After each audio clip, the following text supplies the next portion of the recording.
Over the last 3 years, we have built the biggest wargaming board in YouTube history. A massive megastructure that spans the war-torn streets of Osgiliath across the Pelennor to the white walls and bastions of Minas Tirith. Today, in one of the most requested videos in my comment section, we look back on the entire journey. From its humble beginnings as one man's madness to a massive collaborative effort from folks all across the world. Sit back, grab a tea, coffee, or a pint, and enjoy an absolutely mega viewing session for an absolutely mega board.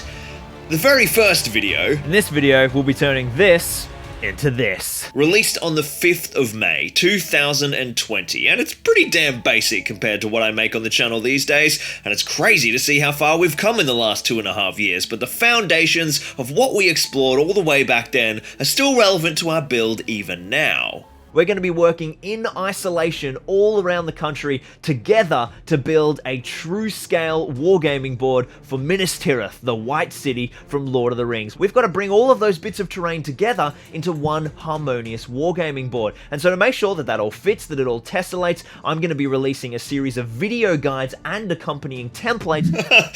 A series of video guides. A series! Listen to this idiot. He doesn't have a clue what he is signing up for, does he? At this point, I was imagining about 6 videos for different parts of the city, and I'd begun preparing those templates, which to this day, you can still download from my online store for free. Just a standard section of Minas Tirith wall. We're going to look at how to craft some really realistic stonework. Okay, shut up, Past Lockie, we get it. You talk way too much at the start of videos. Let's get into the crafting. Let's dive on into the first section of Minas Tirith. The entirety of this build is going to be sculpted from foam board or extruded polystyrene. I've got myself a sheet here that is 1200 by 600 millimeters, and this is a really fantastic material to work with because it's great to sculpt, we can give it a really realistic finish, and it's really easy to source. I just got this from my local hardware store. Oof, really easy to source. What a time to be alive, hey? In the years since this build launched, that orange foam has actually become insanely rare, as our leading hardware store changed brands, and the only reason I've been able to use it to this day is because I heard about the brand change and I found out which store in Australia had been sent all the residual old stock, and I went and dropped like $1,000 on foam and I stored it in my unit. I actually used my very last sheet for the final sections of the board we built in January. It was a sad moment indeed.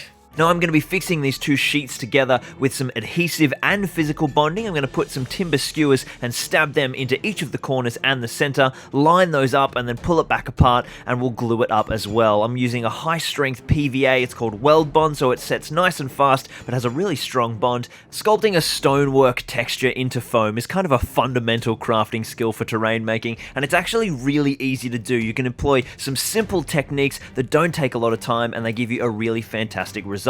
Now, because Minas Tirith is quite a well-designed city, it's got a really regular brick pattern, I'm going to be designing this and marking it all up with a ruler before I start making any cuts or sculpts. I'll put a mark on either side and then just rule some lines across and gently cut into the surface of the foam. We only want to cut 2 or 3 millimeters down, just enough to break that foam so that we can turn that into a brick. Once you've cut all of those lines, we're going to widen those groove or grout lines by just grabbing a pencil and just dragging them down the cut line. This smoothens it off and makes it look nice and natural, like an actual gap between various bricks rather than a cut by a scalpel blade into foam, and already we can start to see our stonework coming to life. But of course, we need to do our vertical lines to create our individual bricks. I've had a look at the reference photos of Minas Tirith, and most of the bricks are fairly uniform, although there is a little bit of natural variation. So what I'm going to do is take the first 2 rows at the base of the wall and kind of roughly mark out where I want my bricks to be, just doing it lightly in pencil until I get the right size. They're going to be sort of roughly 2 to 3 centimeters wide, although there will be some variation. Then what I can do is grab my ruler, place it along the vertical lines of the brickwork, and then mark every second row of bricks to either the first or second row, and I will very quickly and easily mark out the entire brick pattern. Once you've done the 2 main faces of the brick wall, it's of course time to do the top. Now this section is already marked by a big line down the center because of course this is 2 individual foam sheets glued together, and I'm just going to grab my ruler and take each of those individual sheets and mark them in half and then in half again to create 8 separate rows along the top of the battlements. Now when we're doing our vertical lines, we need to make sure that we line up the 2 outside rows with the bricks on the front. Our detailing stage effectively has 3 phases, the first of which we focus on the overall surface texture to get rid of that foamy look and really bring us into the landscape of rockwork, and we're going to use a tried and true method for that, which is imprinting some texture with a scrunched up piece of aluminium foil. Press it, dig it in, crunch it right into that surface,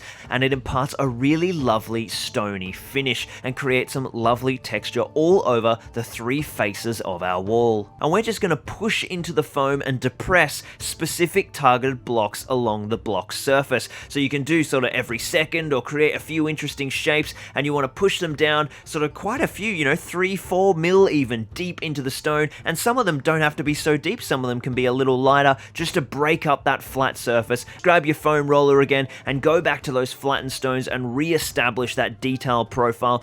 So now that our main wall section is well on the way, it's time to start working on our battlements. And battlements can be a bit of a hurdle for some people because often they've got some complex shapes, maybe a bit of curvature. So rather than creating a set of complex measurements to try and replicate every time I carve, what I've done is put together a template. Wow, I totally forgot I used to make battlements like this. I didn't actually own a hot wire cutter back then, so I used to trace the template onto the foam and then cut it out by hand. This would take so long, and I could only get one done at a time. As we move through this journey, you're going to see this technique develop a lot. Now we want to glue this in place just above the beginning of the 3rd layer of bricks, and that's going to give us the perfect little height so that our warriors of Gondor valiantly defending the walls are still covered when they're between the crenellations, and then they're completely covered when they're behind those parapets. So that's going to give us a really nice defensive structure. Now I'm going to glue this down with some adhesive but also some physical bonding. So what I'm going to do is cut down some skewers so they're about half their size and sharpen both ends,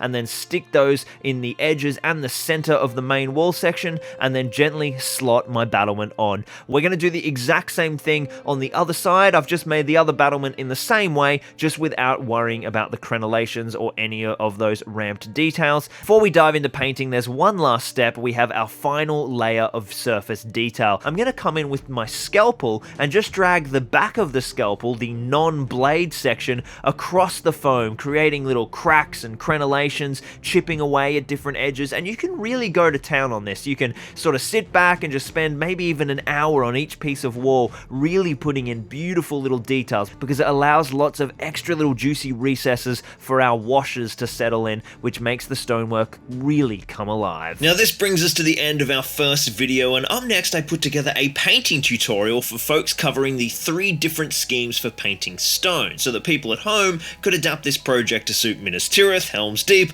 or any stone fortification in between. In today's painting guide, it's all about realistic stonework. We'll only look at the Minas Tirith white scheme in today's video, and it is interesting to explore because this changed a lot by the end of the project, although a lot of the city was still painted with this scheme. Priming each of these walls with my foam safe primer first to make sure they're nice and sealed. So up first is the brightest of the schemes with our white stonework. I've got my primer down, and now it's into our undertoning. I'm going to start off with an earthy brown, which might seem like a really stark contrast to our bright white prime, but it's going to be a really lovely undertone for some of our rocky layers. And what I'm going to do is just pick out a few bricks here and there on my front surface, pick out some of the smaller bricks on the battlements, as well as the stuff on the top of the rampart, and make sure you've got a different spread and you're not repeating any geometric pattern. This is sort of like a dark, almost blue-grey, and I'm going to apply the exact same process. We need to make sure with all of these layers that we're getting a smooth, even coverage that doesn't have any brush strokes. You also notice that I'm not even bothering to change brush between these layers, because if I get a few layers or a few bricks that are mixed between the 2 colors, that's totally fine. It's just more variation. The third and final step for this layer is to grab a really light gray, picking out quite a few bricks all over the place. Now what we're going to do is blend all of those bricks together, but keep the undertoning as the lower shades, the recessed shades of these brick details. So we're going to do that by grabbing that same same light grey that we just used and dry brushing or heavily overbrushing over the darker grey and brown tiles. So I'm going to take most of my paint off my brush, but not as much as I would if I was dry brushing, and then move in really vigorous circular motions over all of those bricks that have been undertoned. And that will start to bring the midtones of those bricks back into the grey-white scheme, but we can see that they feel like they're a different colour. They've got those undertones underneath, which makes those bricks look subtly different. The next step is to grab a slightly larger brush, and I'm going to dry brush the entire surface of the wall with a really bright, crisp white. And that blends all of the grey dry brushed areas. It picks out all of those undertoned in light grey bricks and gives them a subtle white highlight. So what we're doing here is putting a light black wash all over the stone, and then while that's still wet, we're going to come back in with a darker black wash and just hit little areas, just darken up different regions, and that way the light wash that's down will act as a nice medium, so that as we put darker wash on, it doesn't kind of make a really hard border. It blends out into the medium of the lighter wash, so we get lovely graduation of tone, but we can really focus on some areas of recessed detail. So once all of those washes are dry, you'll see that it looks absolutely fantastic. We've got lovely rich detail showing through and a fantastic finished stonework. And now we're going to do one last little detail, and that's just to bring in some green wash, put that in various kind of nooks and crevices, like a little bit of moss or mildew growing on the stone, just to really hint at the age and bring a little bit of extra colour and character into the stonework. With the basics out of the way, the next two videos leveled up a pretty boring start that could have really been any fortress and zeroed in on the stone features that really made Minas Tirith, Minas Tirith. We started off with a small wall section with a defensive bulwark and then a massive tower bastion. This created a whole new set of templates, and they add so much to the piece. We're going to be using the first new template that's going to be released alongside this video, which is just a nice simple polygon with those cutaway corners, which helps hint at the octagonal nature of the many towers we see throughout the designs of Minas Tirith. As always, I'm going to grab a glue stick and glue this template down to a piece of cardboard before cutting it out nice and neatly, so we've got a durable template that will last us long into the future with the many, many towers that we will be making as we build this huge city.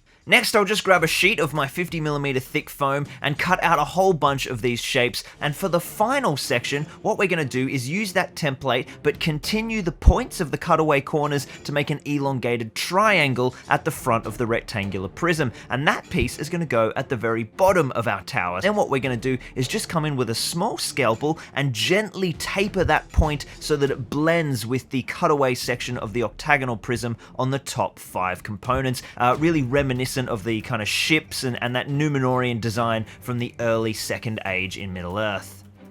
Now we're just going to join these together using that classic combination of some toothpicks and high-strength weld bond to give us a really strong bond along all the components. The only difference here is that this piece of outer ring wall isn't as wide, but that width difference is exactly the shape of one brick, so your bricks are still going to easily space along the wall. When you're depressing and texturing all of your foam bricks, what we want to do is leave the center of the outward-facing wall not depressed so that we can join our outward bastion and have a nice flush join. So with the primary wall textured, it's of course time to start texturing that outward bastion, and you'll notice if you have a look at all of the reference images and stills from the movies and the miniature itself, these extra components of wall is actually built with a different style of brickwork that's much smaller. The outer ring wall is those really thick heavy-set blocks which we have at about 2.5 centimeters high, but each one of these blocks is just over 1 centimeter in our working scale. So we're going to grab our nice sharp blade and essentially just draw a whole bunch of lines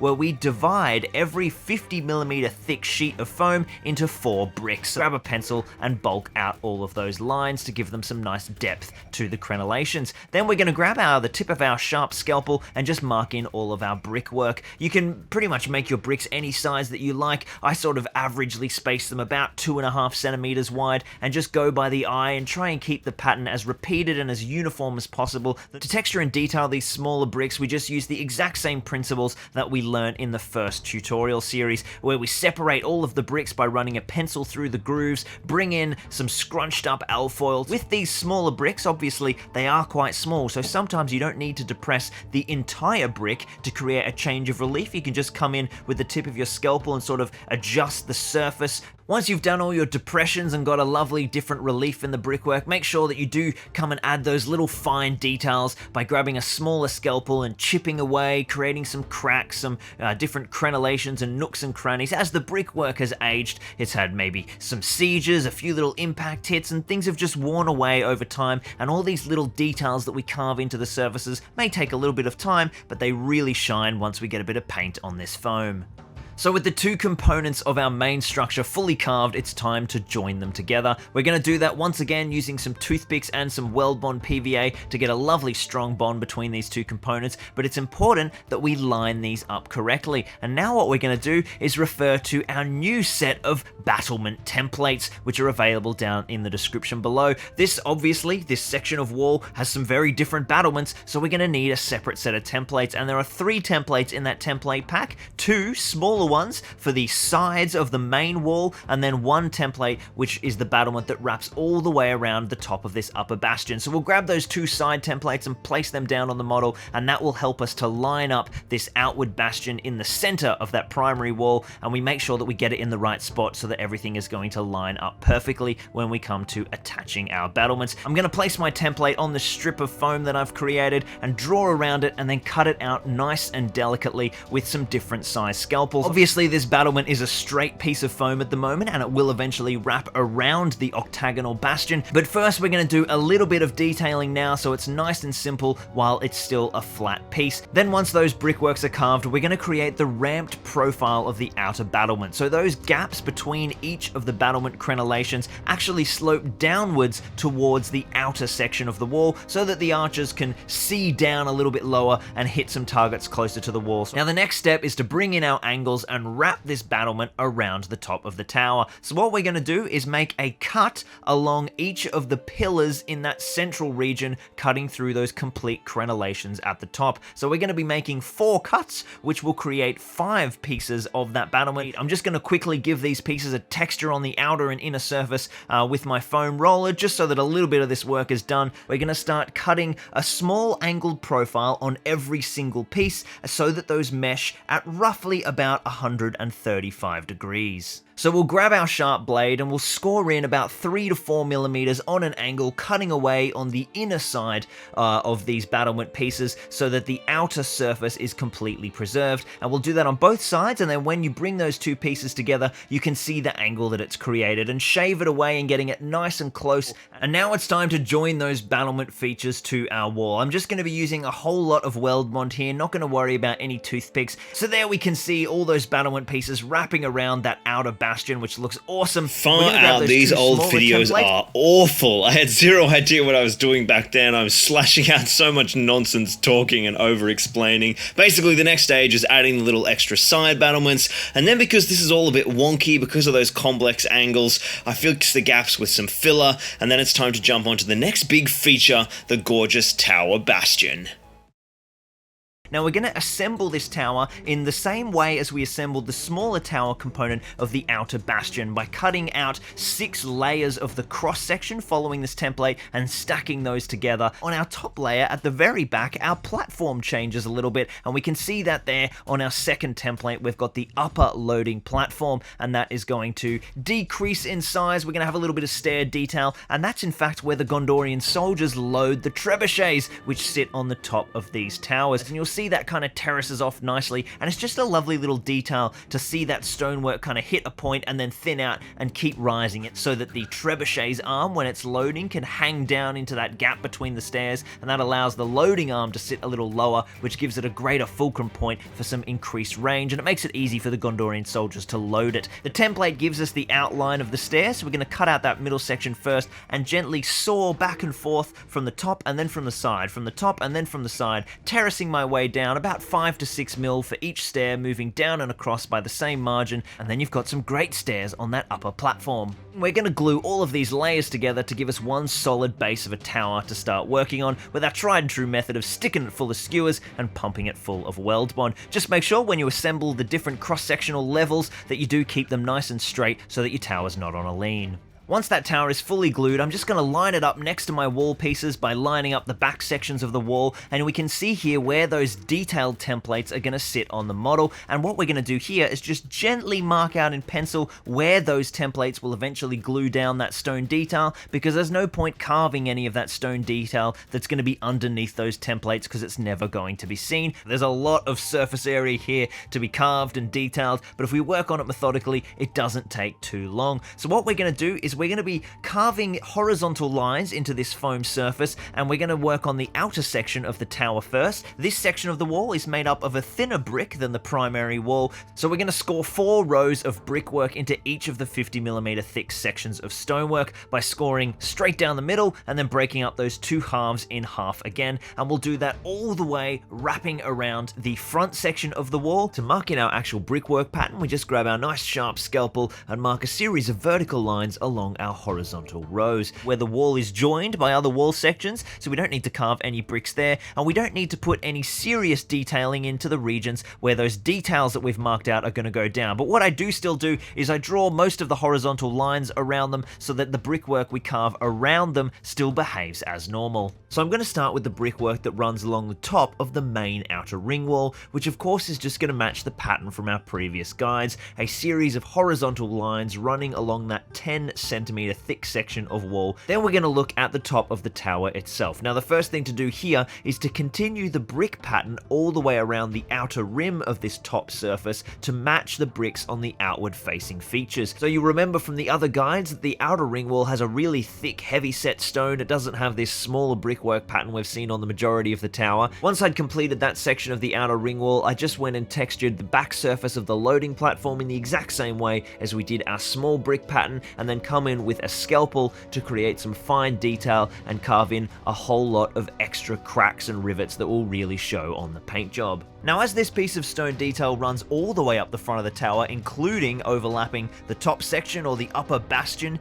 that's going to be put to the side for the time being. The 2 side buttresses, however, do finish just underneath the battlements, so we're going to put those onto the main structure now. So I'll need to make 2 of these, one for either side of the tower, and you can see it's got that lovely reducing profile of width that really accents the tower and draws the eye up to the bastion up the top. Those will finish nestled in just underneath the battlements. We'll use glue and cocktail skewers here by sticking the skewer into the main tower structure, leaving 5 or 6mm poking out so that that will bite into the foam surface and give it a physical bond as well as the glue. But we're going to do a dry fit first so that we can make sure that where we affix these stone panels lines up perfectly with the pieces of ring wall that join the side of this tower.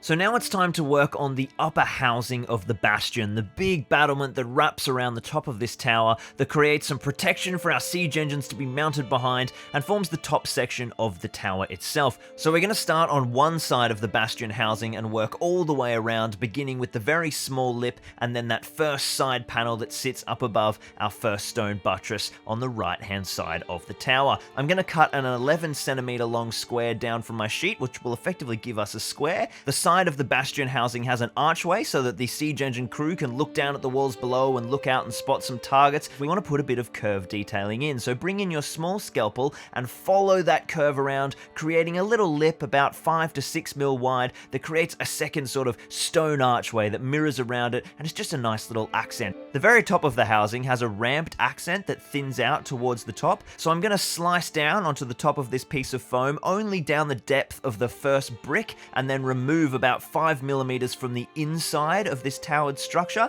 and then we want to trim away a wedge of foam on either side of that cut on the inward join to create an angled piece of about 135 degrees.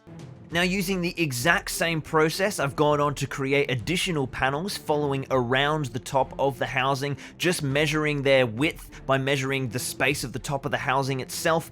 Once you've made the first archway and the front 3 pieces that form the front of the tower, I'm actually going to join this sort of sub-assembly to the tower itself by putting some skewers straight down into the tower body and joining that all with PVA. It's seeming as we've got the entire front section of our tower done. While that's drying, I'm going to jump to the side and do my front detail piece that we put to the side earlier on. I'm going to finish doing up all of my front stonework paneling, go over that with a pencil, and then retexture it just like we did before with our crumpled up foam, and then then the end of our scalpel blade. And you can see with all those elements coming together, it's starting to look really fantastic. It's got all the really interesting accents of the Gondorian stonework.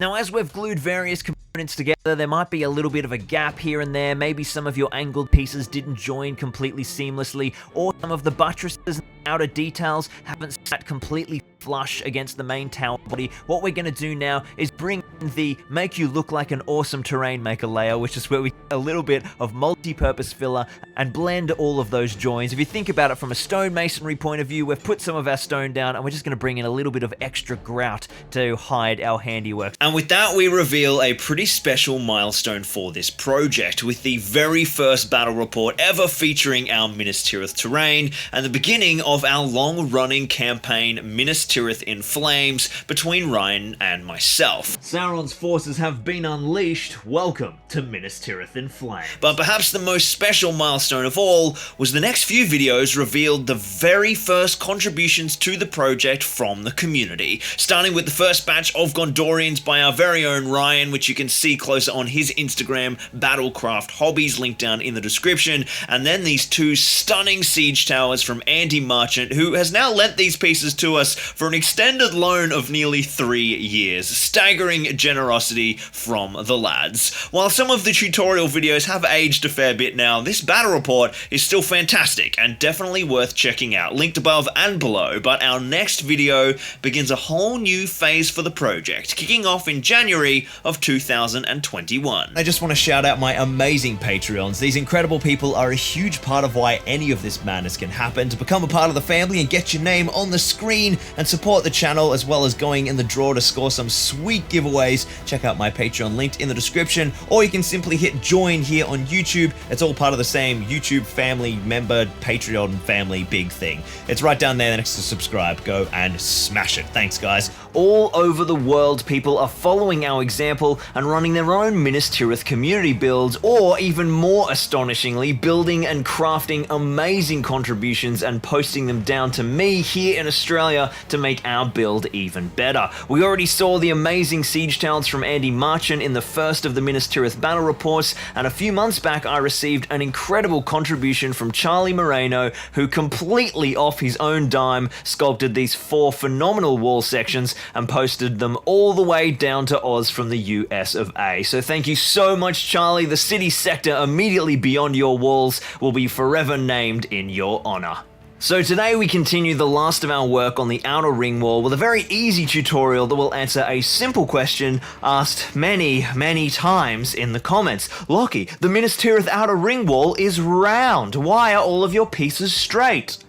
Wedges. As this build has been designed to be easy for people of all skill, I decided from the outset that it needed to be achieved by a simple knife, and by its sheer scale couldn't be overly complex. So straight walls were an absolute no-brainer. Now of course the walls of Minas Tirith are round, so today we'll be making some angled pieces that can be interspersed throughout your layout of the outer ring wall to approximate that curve. The great thing about this system is that the curvature isn't fixed, so if you guys at home want to make a Minas Tirith build that is smaller than my lofty designs, you can simply place more wedges into your outer ring wall and decrease the radius of the curvature. And just so you guys can more fully get a better sense of scale, when this thing's done, it's gonna be pretty big. It's gonna be pretty big. What an idiot.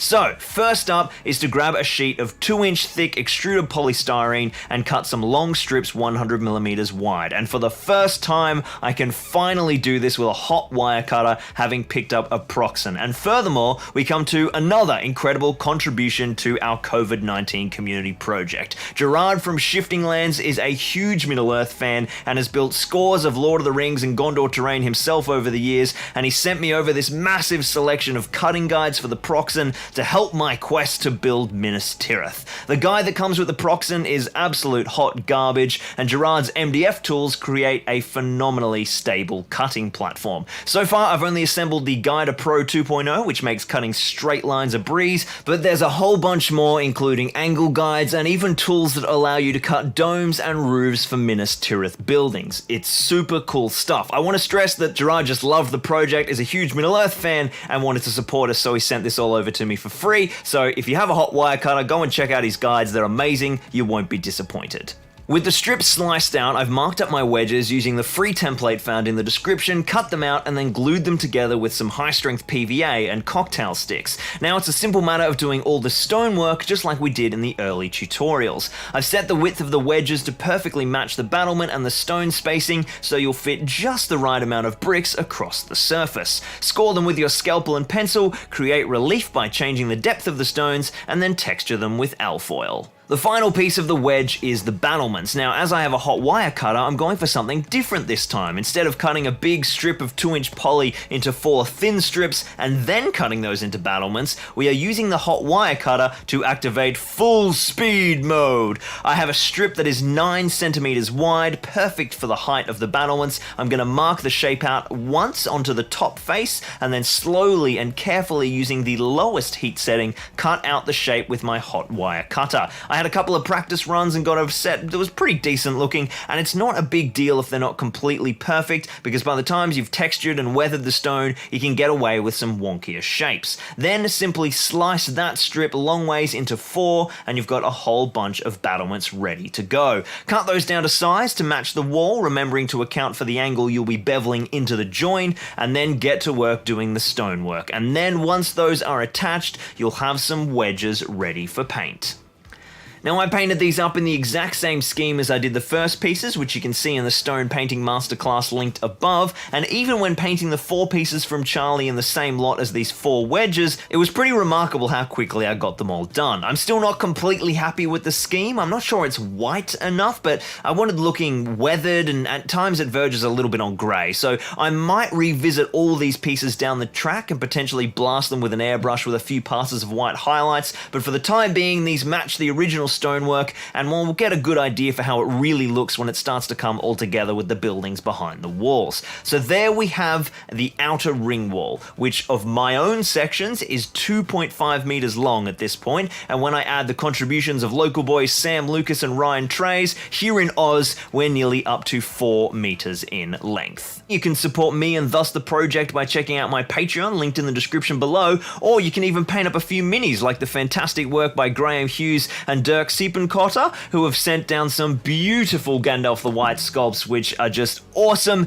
and when Minas Tirith is completed are going to star in some amazing battle reports. The next 3 videos were some of the most special from the whole journey. They all came out in rapid succession and absolutely exploded. Sometimes YouTube just randomly decides that today is your day. It doesn't happen very often. In fact, since this period of May 2021, this didn't happen to me again until just a few months ago in November of 2022. When I look back on these videos now, I can see that it wasn't just luck. They were really great videos, which sort of happened as a mix of good planning and chance, as well as a conscious decision to try and change my content style a few months earlier, and I'm so glad that it did happen, because it gave me the courage to keep on making higher quality content that I really enjoyed. I didn't follow it up all that well, and the channel sort of fell apart when my second daughter was born a few months later, but it was still a really nice step on my YouTube journey. I've come to an important part of the build journey on our huge Minas Tirith community build, and it's the perfect example to explore how we can take a piece of terrain that should be unwieldy and static and somewhere that players just avoid and transform it into an engaging and compelling piece of scenery. I'm talking, of course, about stairs. Being able to move models seamlessly from different heights has long been the bane of terrain makers and gamers alike, and here in the flagstone streets and crenellated battlements of Minas Tirith, it is no different. The outer ring wall needs to be able to connect to the city below, and this transition from battlements to city streets is a fundamental gameplay component as the soldiers of Gondor fall back from the besieging forces. Often in games, people will simply drop their models to the bottom of a height as if there was a trapdoor or an invisible internal stairwell, but on pieces this big, that just doesn't work, and it totally breaks immersion, turning your terrain into segmented zones rather than one flowing experience. So, how do we build a set of stairs that are enjoyable to game on and successfully transport our models from the lofty heights to the city streets below? Let's find out. With such a massive stairwell required, I knew it'd be stupid to make one huge piece, so I planned for 3 individual structures that combined to form one big stairwell, but could also be used in a variety of other ways within the city. This was a really important design consideration, as I'm also going to be making silicon molds of these pieces in next week's video, and molding supplies are very expensive, so the extra utility of the casts really helps the cost efficiency of the silicon. All of my art books and a few specific scenes from the film where you can actually see the stairs were my starting reference, and I decided that the top half would have 2 flights of stairs zigzagging down the walls with a platform in between. By keeping the gradient of the stairs nice and shallow, it allows us to place some models, albeit precariously, but our real quality of life choice here is the length of the stair flights. Every section of steps is shorter than standard infantry movement, and the ratio of stair to platform area means less models will be balancing on the stairs. Regular platforming is also vital for this build. As we discussed earlier, these stairwells are going to see massive gameplay as the Gondorian forces fall back from the battlements, so I need a lot of surface area to have conflicts. The main structure is nice and simple shapes, but our stairs are a new element that a lot of people find quite intimidating, where in fact they're quite simple. First, I cut an angled piece of foam matching the gradient of the stair, but larger than the finished stair profile by about 5 mil. This is done with my hot wire cutter, but for the stairs themselves, I find that much easier with knife work. There's knife work here, needs doing. Simply cut from the side and then the top, working your way down the angled piece, keeping your cuts at nice flat right angles to each other and keeping the stair depth and breadth consistent. I usually aim for about 5 millimeters. I chose the width of all the stairs to be 55 mil so that I could comfortably fit 2 25mm bases abreast. For the brickwork on the platforms, I went for something a bit special, using a textured rolling pin, but I found that it didn't create enough relief in the foam even with extreme pressure, so I drew over the entire brickwork design with a sharp pencil. The railing of the stairs is a much simpler design than the battlements, as we need the stairwell to never decrease in width from the top to the bottom, or those pieces will be an absolute bitch to demold. The widest point of the structure needs to be at the base, which will become the top of our mold, as you'll see later on. To add a little flair whilst keeping those battlements thin, I added some shingles across the top. With the structure cut out, I used all the classic stonework techniques we looked at in detail in the realistic stonework episode, cutting all my bricks with a scalpel, drawing over all the grout lines with a pencil to increase separation, depressing random bricks to create variation in relief, and then imparting the final rocky texture with some crinkled up alfoil. Part 1 is looking great, but of course, as this is the top of the stairs, this piece needs to sit twice as high, so up next was a simple platform to go underneath. I made this much deeper than the upper stairwell to create a large platform at the halfway point in the stairs, which drastically increased the surface area of our stairwell and should create some really interesting gameplay moments. I also fully textured the entire platform surface, every single side, including the top, which got a huge amount of textured roller stonework patterning. After manually going over all of those little flagstones, my hand ached for a week, but now we have something which works for the main stairwell and can also be a freestanding platform in the middle of the city. For the bottom half of the stairwell, I decided to incorporate a really signature Gondorian design element, some blue slate shingle roofing, and make this stairwell descend down a building nestled into the wall, perhaps an armory or some sleeping quarters for the garrison. First, I had to mock up the shape, so I used an amazing angled cutting guide for my proxen sent to me by Gerard from Shifting Lands, who is a big supporter of our Minas Tirith project. This allowed me to get the perfect angle of 45 degrees and set a roof slope that I could then glue down the roof tiles to. I messed about quite a lot at this stage, trying to get the perfect layout and thinking initially about having 2 stairwells that cascaded down the front and then met in the middle, but eventually I just settled for a simple single stairwell that had a short flight of stairs down alongside the shingles before going down the front face. This piece had a little less interactivity than the original design, but the stairs were able to be done with more of a gentle gradient, and this choice made the piece piece thinner and feel more tall than wide, which is super important for Gondorian structures. The stonework was carved in exactly the same way, and just like the top stair, I even carved stonework into the face that was going flat up against the wall. These faces were going to be covered in silicon anyway, so they might as well have texture in case I ever think of a layout that exposes them. This final piece has ended up as a really functional design from a gameplay perspective, as the 3 flights of stairs instead of 2 mean they are even shorter in length. Now we have our stairs blocked out, it's time for final detailing. Gerard from Shifting Lands had sent me some really cool MDF Griblies that totally work for a bit of Gondorian architecture, so I modified these a bit and built an archway around them and mounted them on both sets of stairs. Then I added a door in the same way from Hearst Arts, which makes part of that middle platform feel like it's actually going somewhere. So there we have our finished stairwell. It's massive, but it's not unwieldy. In both stair mode and platform mode, it's a fantastic place to game, and most crucially, it has taken a traditionally difficult region of a massive terrain piece and transformed it into an awesome gameplay experience. Now there are a range of potential solutions that we'll be examining over the coming months, but today I'll be showing you guys my journey to carve a really nice stairwell once and then duplicating that piece as many times as I want through the power of really stupidly massive silicon molds. Strap in, Zorptrons, this is a bit of a bumpy ride. For those of you who've never worked with silicon before, it comes in 2 liquid components that when mixed together harden into a rubber-like compound. There are a whole host of brands and different types and subtypes, all with different material properties, but there's a few easy golden rules to remember. Rule 1, once mixed, you can never go back. Rule 2, once mixed, you only have as long as the pot life to get your silicon poured.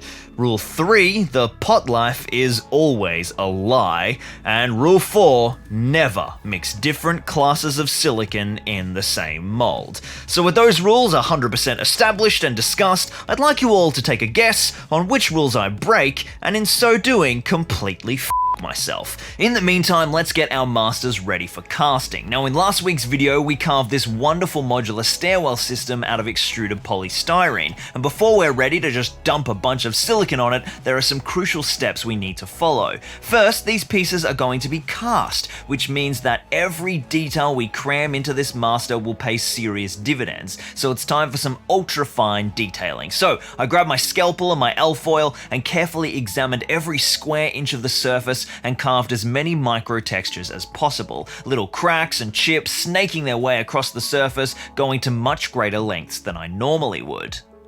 With that done, the pieces are looking fantastic, but there's one final step. When we pour silicon on these masters, the gooey pink tide will find its way into every crack and crevice, and if it goes in somewhere too deep that we don't want it to, it can tear while demolding and risk damaging part of the silicon we do care about. So every hole and gape and crevice needs to be filled. I tried a new method for this on this project and it worked phenomenally. What better way to grout your stonework than with real grout?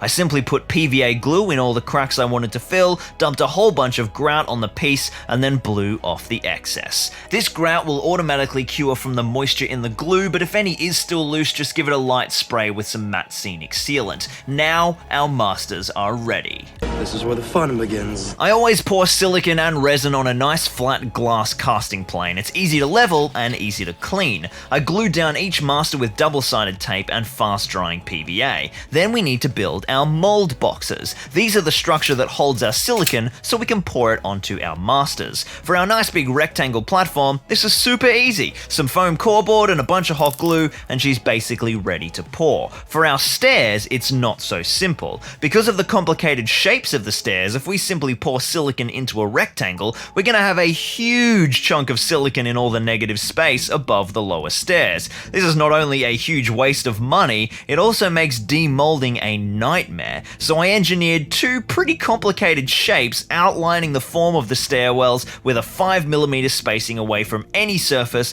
to allow for a nice snug mold with no wasted silicon. You'll also notice that all of my mold walls are between 5 and 10mm thick. Now this is conventionally terrible mold design, as the molds will have low strength and be prone to tearing at the top edges, but I'm not making a mold to cast hundreds of copies for an industrial application application. I need the cheapest mold possible to make about 10 copies, and I'll be casting in such a way that the low strength of the wobbly mold isn't an issue. More on that a little bit later. Once all the mold boxes are done, it's time to spray the entire master and the box interior with mold release. 60 hours of sculpting and mold boxing all comes down to this. If the silicon leaks, I will not get the masters out without damaging them, and all of this will be for nothing. We've got one shot at this. It's time to pour some silicon. Today I'm working with a new silicon for me, going for Moldmax Umu 30, as my normal beloved Pinky Sil from Barnes is out of stock.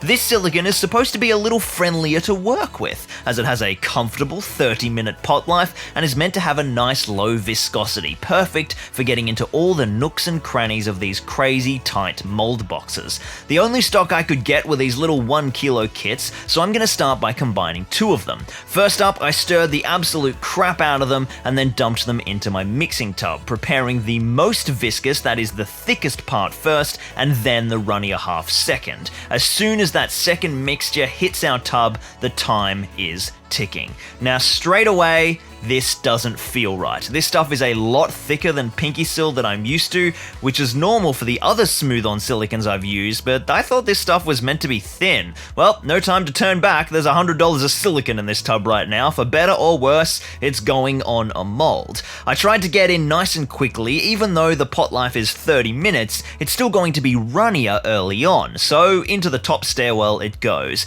You can't see it from here, but I'm currently standing on my table, lifting the tub high in the air to get a long pour line to stretch out the silicon as it falls and pop any bubbles. So I don't know if you guys can see, but it looks like the silicon isn't moving all the way down properly inside the mold box, which means that perhaps some air is getting trapped in here. Now I might be able to fix that by sort of peeling away pieces of the box and putting more silicon on and doing a huge dodgy patch job in the future, but right now our problem is I need more silicon. So I emptied the other 2 bottles of silicon, managing to finish the mold for stair 1 and getting about half of the big platform done, and then jumped in the car and struck north for the closest silicon within 200 kilometers.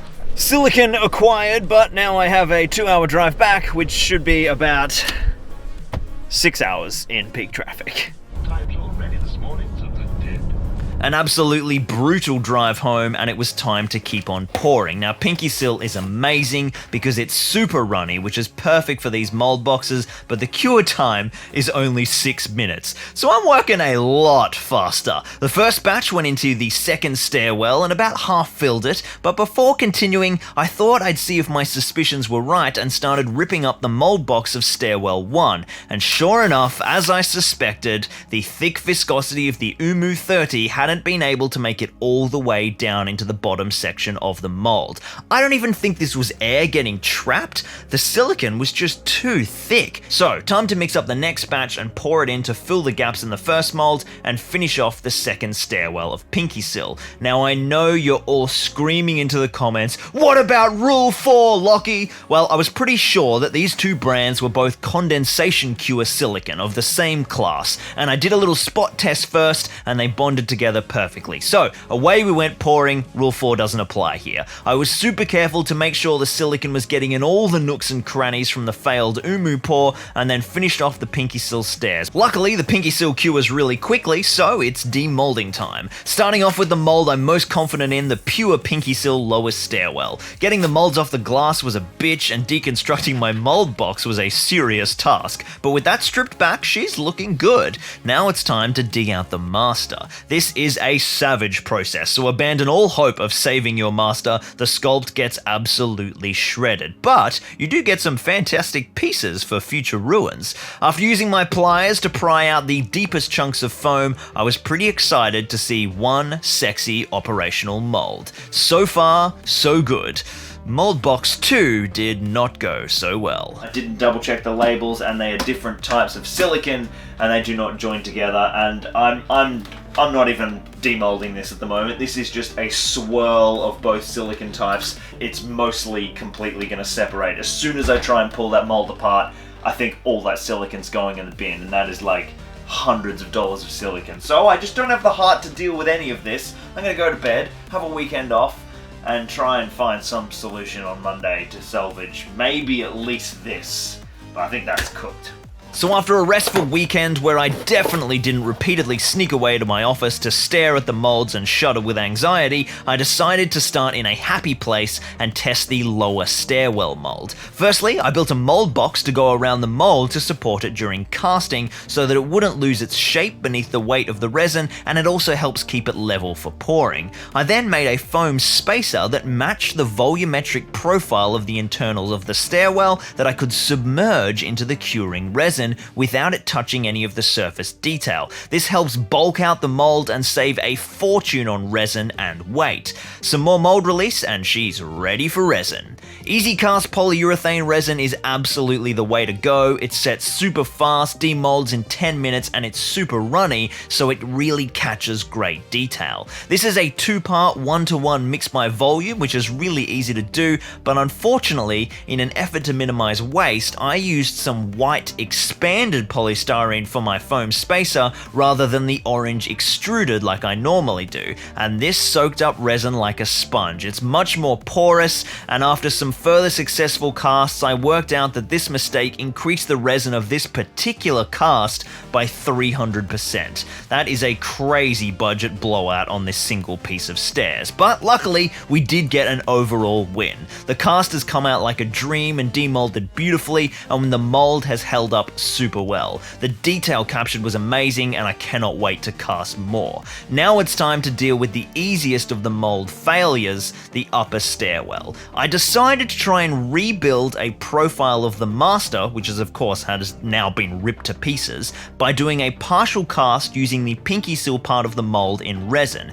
This would be a nightmare to do long term, but if I struggle through once, I might be able to save and rebuild the mold. I lined up the two mold halves as best as possible and jammed in a bunch of offcuts to block up the mold and tied it up with string. Then in goes our resin, again with a foam spacer. Some of the resin did leak into that lower chamber, but not a great amount, and I can just leave that in there for the first real cast. With the master hopefully reborn, I leveled off the offcuts, peeled off the pinky seal components, and cleaned up the join as best I could so there was no resin remaining on that Umu mold face. I need as best bond as possible there between the next Umu layer so that join doesn't become a weak spot later on. I had to clean up a bunch of bubbles with green stuff, and then I set it all down on the molding plane and built a pretty dodgy new mold box, but just around that end of the mold, and then I just put hot glue everywhere. Then a whole new batch of the Umu silicon went in, and I left it overnight and crossed my fingers. The following morning, the mold box comes away, the bond looks good on the outer face, but the real test is the demolding. There is no point in being gentle here. If it's going to work, it needs to work properly,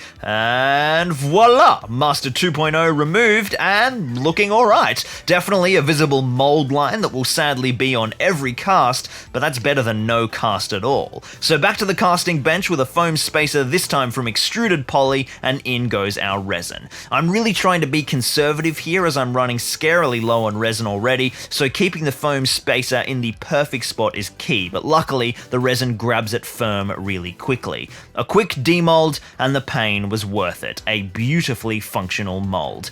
2 down, 1 to go, and it's the worst of all. It's time to bite the bullet and look at the platform. I demolded this as gently as possible, saving the foam master in case I needed to build a whole brand new mold. And it's in pretty poor condition, but I think we might have something that's just workable, if only for a few casts. With the mold box around it, I'm feeling more hopeful, and once it's reassembled on the casting bench and all the breaks in the mold are smoothed over by hand, I'm ready to pour. A massive foam spacer in this guy, and a lot of resin, and then it's time to demold. This is where it could all come undone, and it did, quite literally. As I pulled out the cast, the mold separated extensively in many places, but to my surprise, when I put it all back in the mold box, I was able to reconstruct it like a jigsaw puzzle of silicon. There was a lot more flash and mold lines on the cast than I'd like, but this piece doesn't really matter. It's just a big box of stone stuff for other stuff to interact with. Well, that's one successful cast of each mold. Time to smash out a whole bunch of them. And I'm out of resin. Well, that's one successful cast of each mold. Time to smash out a whole bunch of them. At first, this seemed to be a pretty painless experience, but soon I hit yet another snag. This Umu 30 stuff, absolute garbage. I've gotten a massive tear in the center of the upper stairwell mold, right in the thickest and strongest part of the mold, all part of the original pour. It's simply a point of torsion in the demolding because of the protrusion of a windowsill. Pinky sill would never tear from such a small torsive stress, and now each time I'm casting this piece, I have to make sure this ever-growing tear is aligned. Luckily, the nature of my amazing casting mold box with foam supports keeps it in compression during the pour, so very little resin leaks from the tear. The platform is faring even worse. With every pour, more of the mold is damaged irreversibly and refuses to realign properly, and after 3 casts it's in pretty awful condition.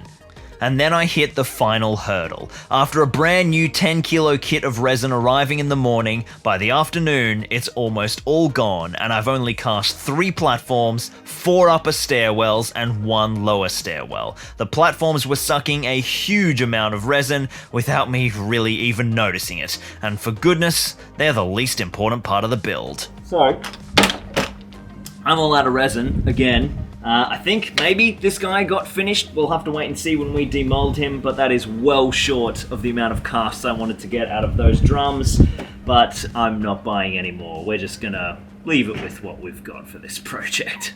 So there we have the summation of my efforts so far. What began as an attempt to trade in labor time at the expense of some high quality materials rapidly descended into a costly affair. The process was still faster than if I'd sculpted those pieces by hand, and if I make further casts, that will be even more true. But the raw cost of my mistakes and miscalculations has been staggering. $1,500 in materials to yield those 3 molds and 11 casts is not a good return, even before the cost of labor is considered. But on the upside, I cannot wait to see how these stairs look up against the walls. But with our first Minas Tirith event only just around the corner, I'm going to need some help to get this first sector of the city ready for battle on time. 3 meters of wall is good, but you know what's better? 3 meters of dense cityscape and a full complement of Mordor siege towers. And I have 1 week to get it done. I think it's time to make a few phone calls. Am I speaking to the master of microdensity madness, the lord of MDF, and founder of Knights of Dice? I've been expecting you, Master Zorpazorp. Viv, I need 24 medieval houses painted by Friday, okay? Fantastic, thanks dude, and make sure you roll that camera. I want to see the madness unfold over on your channel. Did you say a week? Talk soon, dude. What the fuck? Well, that's the city sorted. Now we need some siege equipment. I have 2 amazing scratch-built towers to start us off, donated by one of my amazing Patreons, Andy Marchant, but 3 meters of walls needs about 6 towers. And on this timeline, that leaves us with only one option: 3D printing. If only I knew some sort of 3D printing guru who loved Middle-earth and had a YouTube channel all of his own. Oh, Jacob from Conquest Creations, what the f*** are you doing in my studio? Whoa. Okay, sorry, let me check the script. I've been pledged by the Dark Lord to assault the White City. Do you have 6 siege towers? Well, no, I don't. But I could 3D print them.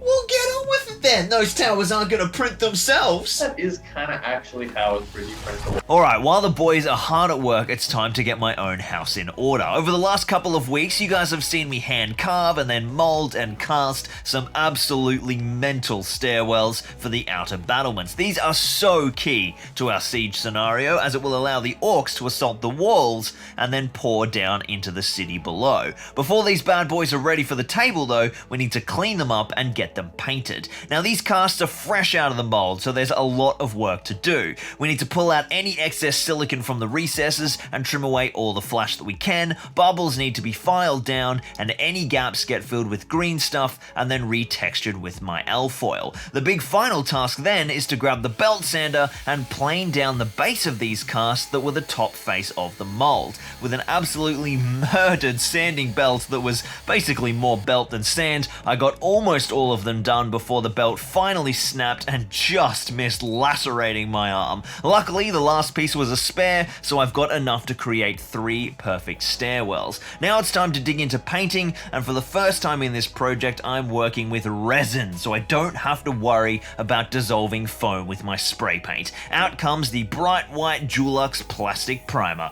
Ooh yeah, look at that baby spray. Now while those pieces dry, it's time to check in with my beloved Viv from Knights of Dice. I guess he's so ahead of schedule he must be having a day off. There's white everywhere!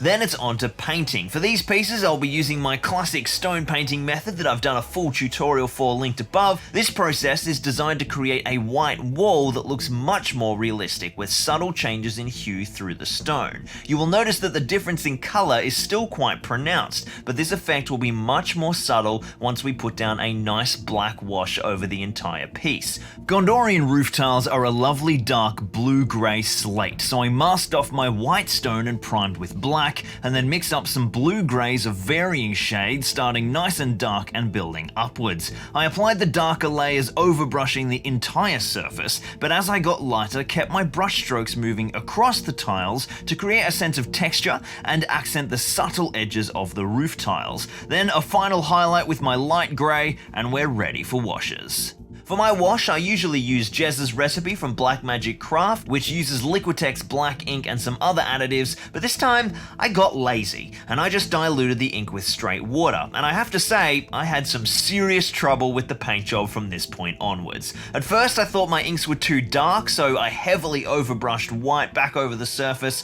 and then applied a second more diluted wash, but then I realized it wasn't the saturation that was the issue. The wash was doing something I have never seen before, pooling on the higher, flatter parts of the stonework and not moving down into the deep recesses. The shiny, non-porous surface of the resin was having two effects that I hadn't expected. First, the surface tension of the wash without any added flow aid wasn't able to move properly across the resin without the absorbent nature of my normal material, extruded polystyrene foam. And secondly, without that very absorption, the piece was much brighter than its foam counterparts, which always end up a very light grey and never pure white. Unfortunately, I worked this out without any time to attempt a third wash, so the pieces had to stay as they were, and to be honest, I'm very unhappy with them. But after the event, I can give them a touch up with a better wash, and in the spirit of showing you guys my mistakes, you can now all mock me in the comment section.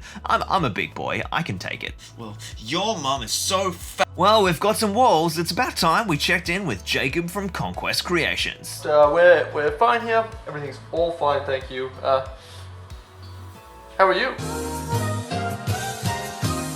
Alrighty then, well, time to focus on the positives, I think. The mighty Viv from Knights of Dice has delivered. The first care package has arrived, and look at this absolutely monstrous box. Christmas has officially come to Minas Tirith. Merry, merry MDF-mas. Knights of Dice produce an incredible range of MDF kits which are super easy to build and look absolutely fantastic, and luckily, the general aesthetic of the buildings within Minas Tirith are actually pretty similar to a lot of Roman and Grecian inspired architecture. So all we have to do is slap down a scheme of white stone and blue-grey roofs on some of Viv's kits, and boom, we've got ourselves an inner city of Minas Tirith. These kits are from his new City of Alaria range, and they are the most detailed and intricate MDF kits I've ever seen. Traditionally, I haven't been a fan of MDF kits at all, but these have totally changed my mind. And although they're never going to be as intensely detailed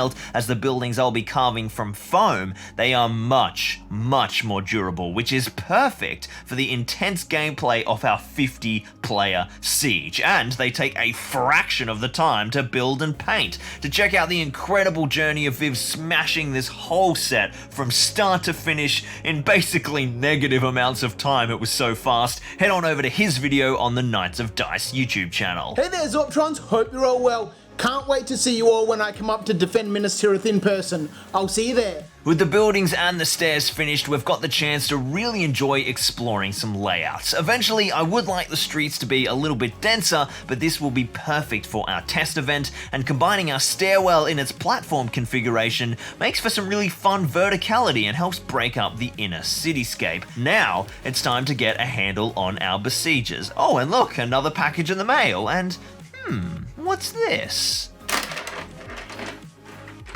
Within this package you will find weapons of war. Shall you choose to unleash them, the Grand White City shall burn. you can watch the full video on my YouTube channel, Conquest Creation. To war! Yes, Jakey has absolutely delivered, and now we have 3 resplendent siege towers ready to join the ranks of Mordor and assault the White City. These towering bastions of doom are 3D printed from a modified STL file that has been donated by the amazing Jeremy from Gamescape 3D. He's a huge fan of the Minas Tirith build and has not only allowed us to modify his file to suit our stupidly massive walls, but even given us permission to sell that STL to raise profits for the project. So if you're keen to print yourself off some of these bad boys for your own Minas Tirith boards, or even just want to donate to the project and get some cool files at the same time, the link is down in the description. And be sure to check out the full range of fantastic 3D files available from Gamescape 3D. Jeremy has a huge selection of terrain available both as individual files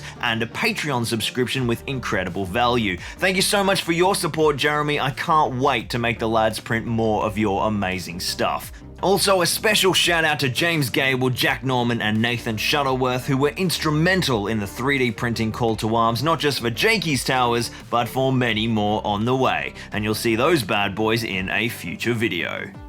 Well, the board is set. The pieces are moving. The great battle of our time is about breaking news and a coronavirus outbreak. 3-day snap lockdown.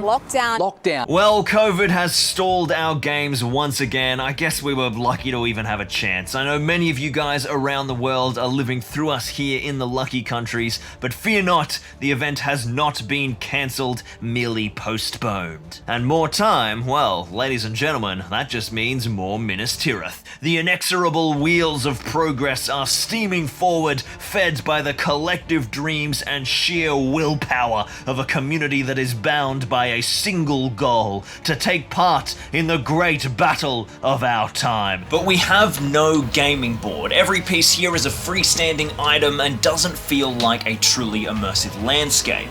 That all changes today. I sat down and pored over my huge collection of references and artwork, digital models, and of course the films themselves, and decided which portion of the city would suit for the suburb of Tubertown, and I immediately fell in love with a key piece of artwork by, as always, Alan Lee. This is the Lamplight Street, a winding procession that passes up from the front gate to the gatehouse set into the second level of the city, and is lined with fascinating buildings from the craftspeople of Gondor. Wheelwrights, merchants, workshops, blacksmiths, and metalworks, of course the lamplights themselves, and even the famous rat catcher's shop. The detail in Minas Tirith was wonderful, and my personal favourite was this little shop, like a little store, and it was the rat catcher's place. The rat catchers, that's right.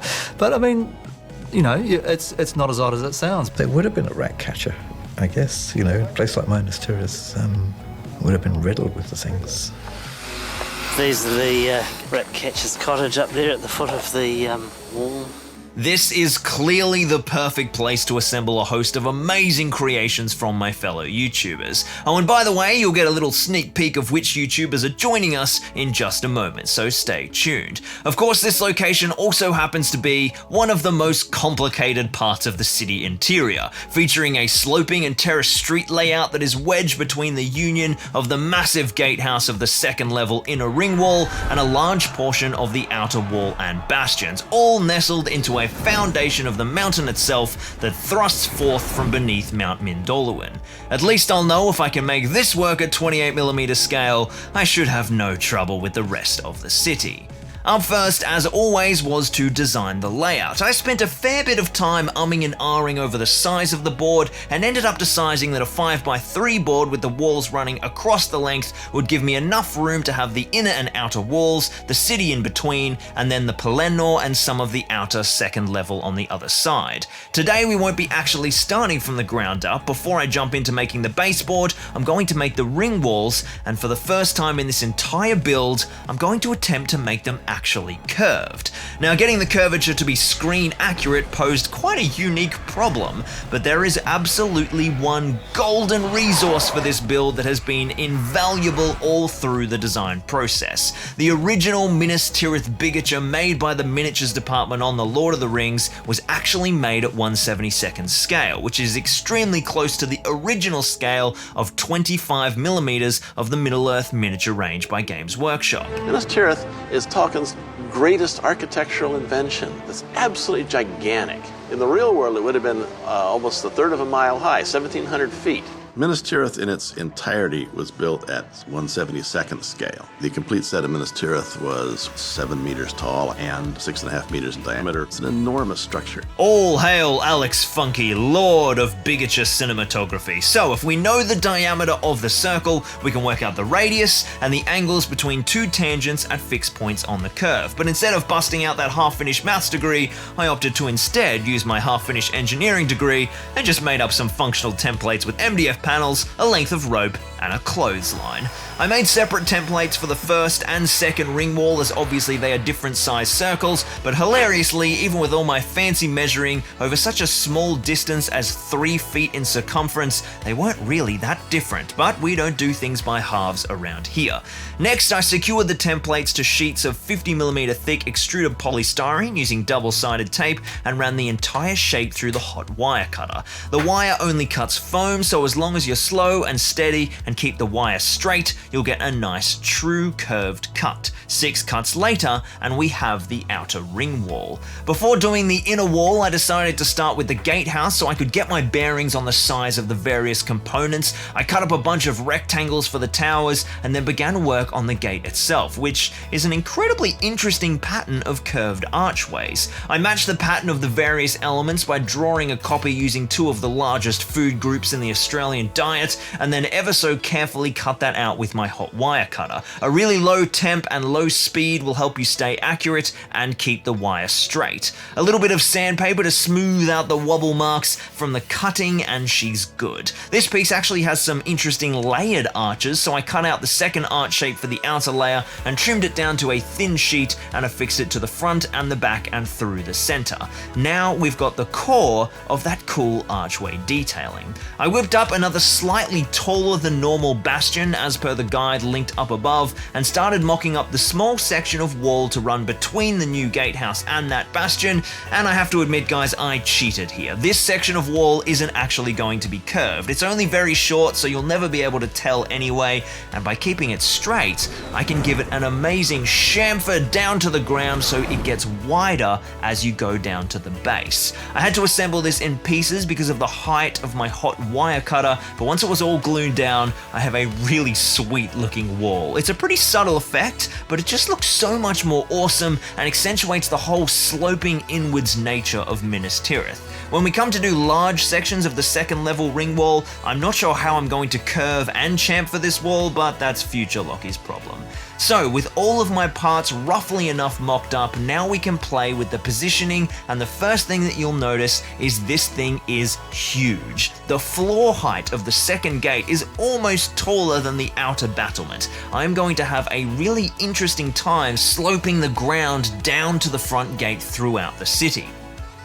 Now, every piece of footage you've seen so far was actually filmed about 3 months ago. In fact, this collab was supposed to come out 6 months ago, but more and more YouTubers just kept joining the project, and then I had a baby, and somehow it's nearly the end of 2021. And after building the massive Dol Guldur build for Halloween, having one large 5x3 foot gaming board doesn't seem so manageable. And to further complicate matters, the normal place I get my timber sheeting is currently locked behind a state border. But I do have some pre-cut sheets I could use from the Osgiliath project. The only trouble is, they're even bigger.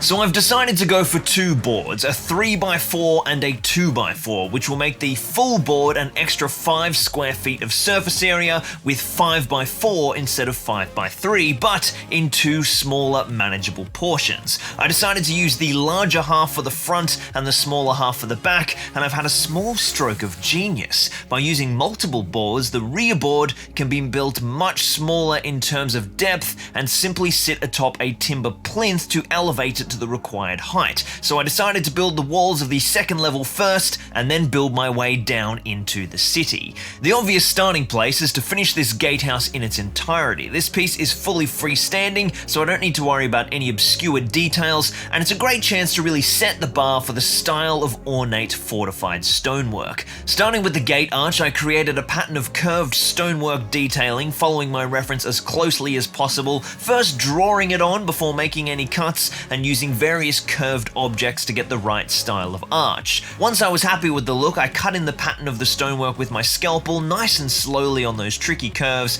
and then gave them my usual stonework treatment. As always, to see this process in detail, see the tutorial linked above, but it basically consists of using the flat end of my scalpel to depress random bricks to create a sense of relief between the stones, widening the grout lines with a pencil, and creating a textured surface with crumpled aluminium foil. With both sides done, I moved on to the tower foundations and cut a single window as we see on the gatehouse. This was given some small edge detailing, and then I depressed the core section as deep as I could. I'm not going to actually make this portion of the tower hollow, so that will give us enough of the impression of the window. Then for the stonework. The towers actually have a really interesting pattern using bricks of different sizes. I approximated this as best I could whilst taking advantage of the lines between my foam layers and getting a nice mix of my normal brick size with some small and quite large pieces as well. It just looks so interesting, so much more than the normal uniform block size, and this is really great for a detailed piece like the gatehouse that is going to get a lot of attention. With the pattern established, I had to wrap it all the way around the four sides of the tower, although in places where I knew it would be joined to another structure, I left it flat for a good solid connection. 2 towers later, and it's time to attach our 3 pieces together. As always, physical bonding and adhesive is key, so a whole bunch of fast bond PVA and little skewers is the way. Up next, I grabbed my hot wire cutter and sliced up another 2 layers of stone for each tower, and then cut a little chamfer and cutaway corner on each side to match the top of the gatehouse profile. This simple form change really breaks up the blocky elements and starts to hint at that exciting stonework to come. Just like the lower portions of the tower, I created an interesting brickwork pattern on the exterior with some different sized blocks, and now it's time to get really clever. These sections are going to be fully interiored, but instead of building the top of this gatehouse as little walls that get glued together for strength, I've carved them as solid blocks that I'm going to hollow. So I hacked a really ugly hole through the center and then grabbed my proxen and threaded the wire through the hole before mounting it. Then slowly and carefully using my shifting lens brace, I was able to make a series of pretty wonderful cuts to remove the material and create an inner wall face. I was initially going to carve little face plates that I would then glue to that surface, but it works so well with the proxen that I just decided to carve straight onto the interior wall, allowing me to keep even more playable area inside the towers. Of course, all this playable area needs to be accessed, so it's time for a few doorways, some classic Gondorian archways just on the inside walls for now. I'll do the exterior ones when we line up the walls outside. I created the curve with one of the new 50mm Zorpazorp resin bases, a sexy sneak peek of the new Ruined City range coming out in the next few weeks, and then added some arch detailing and punched out those super spicy murder holes as well. A quick floor tile pattern in the guardhouses, and then some PVA and skewers will stick down our tower toppers nice and firmly. For the causeway above the gate arch, I made some angled battlements following the reference closely and glued down an elevated floor plate and some stairs through the doors so the colonnade that I'll make up in a sec can be manned by the defenders. So all the structural components are done, now it's time to start adding some details. We've got to do the roofs and the battlements for the very top of the towers. There's a colonnaded archway section through the center above the gate, some extra detailing on the gate itself, and then some stairs and extra pieces to make it super playable and begin to interface this structure with the rest of the walls. But up first, of course, is the iconic roof. Another sheet of foam for our flooring with a bit of brickwork texture, and then it's on to our battlements. And today we're doing something different and carving these not with knife, but with the hot wire cutter, using this amazing MDF template that one of my Patreons and huge supporter of the Minas Tirith project, Albert Fraval, sent me. You guys might remember that Elby also made all our building templates that are available on Zorpazorp.com for free. He just doesn't stop being awesome. Thanks, Elby. The templates make the complex shape really easy, and then after some sexy detailing matching the reference, we've got some baller battlements, and then it's time to crack on with the archway colonnade above the gate. After firing an ultramarine on 32mm base and a Kiwi 50-cent piece, the Aussie 20 center took the prize for perfect curve, and after a bit of basic carving, we've got some nice archways, which I glued in place and held firm with some skewers. The pillars are just some dowel rod and foam, but to make sure they were strong, I actually pinned them by drilling it out with a pin vise and inserting a skewer into either end through the top and bottom, and then this whole colonnade piece is super robust. The final elements are some foam accents down the causeway battlements and some Hearst Arts cast details from my bits box to jazz up the main gate archway, and then for now, she is finished, and somehow this piece took me nearly a week to craft. I still need to finish all the walls for this second ring wall, the outer ring wall, and then the landforming before I can even start to work on the city itself. Boy, oh boy, do I need some help. I think, ladies and gentlemen, it's time to light the beacons of Zorpazorp.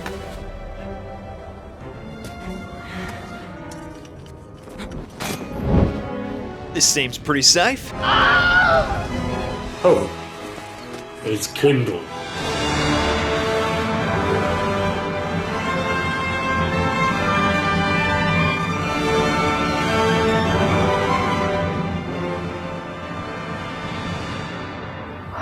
Oh my god. The beacons of Minas Tirith! The beacons are lit! Zorpazorp calls for aid. And YouTube will answer. Yeah. Hasta the YouTubers! Yes! The Horn of Zorpazorp. Can you hear that? What the fuck are you on about? Lucky! 9 companions. You shall be the Fellowship of the Zorp.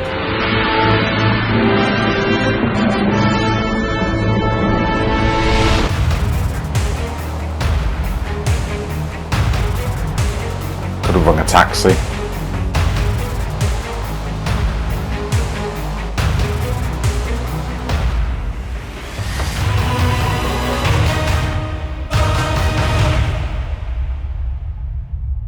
Who's a good boy? Why is it I'm always the f***ing pony? Everyone else was just so far behind, and I got complacent, and now I haven't left enough time for me to do my part of the build. Thankfully, some of the lovely members of this collab are lazy pieces of shit, Oliver, and they have only just posted their building, and I've also recruited a new member, a late joiner to the Fellowship, so that should buy me a little bit of time. At all costs, we must prevent it from looking like it's actually me that's holding up the project, and regardless, if I don't sink my teeth into this board fast, I'm gonna be carving stupid foam bricks right through Christmas Day into bloody January, so buckle up, Zorptrons, it's time for a masterclass in speed crafting. Oh, and for those of you who are of legal drinking age and into a little bit of Zorpazorp Christmas cheer, why don't you take a little sip each time I do one of the following things. Add unnecessary detail, make something bigger, add entirely new thing, test out alternate time-intensive techniques, realize that the new technique has 50 unforeseen ramifications, fail to make any form of compromise at all, or speed up my method of crafting in any meaningful way whatsoever.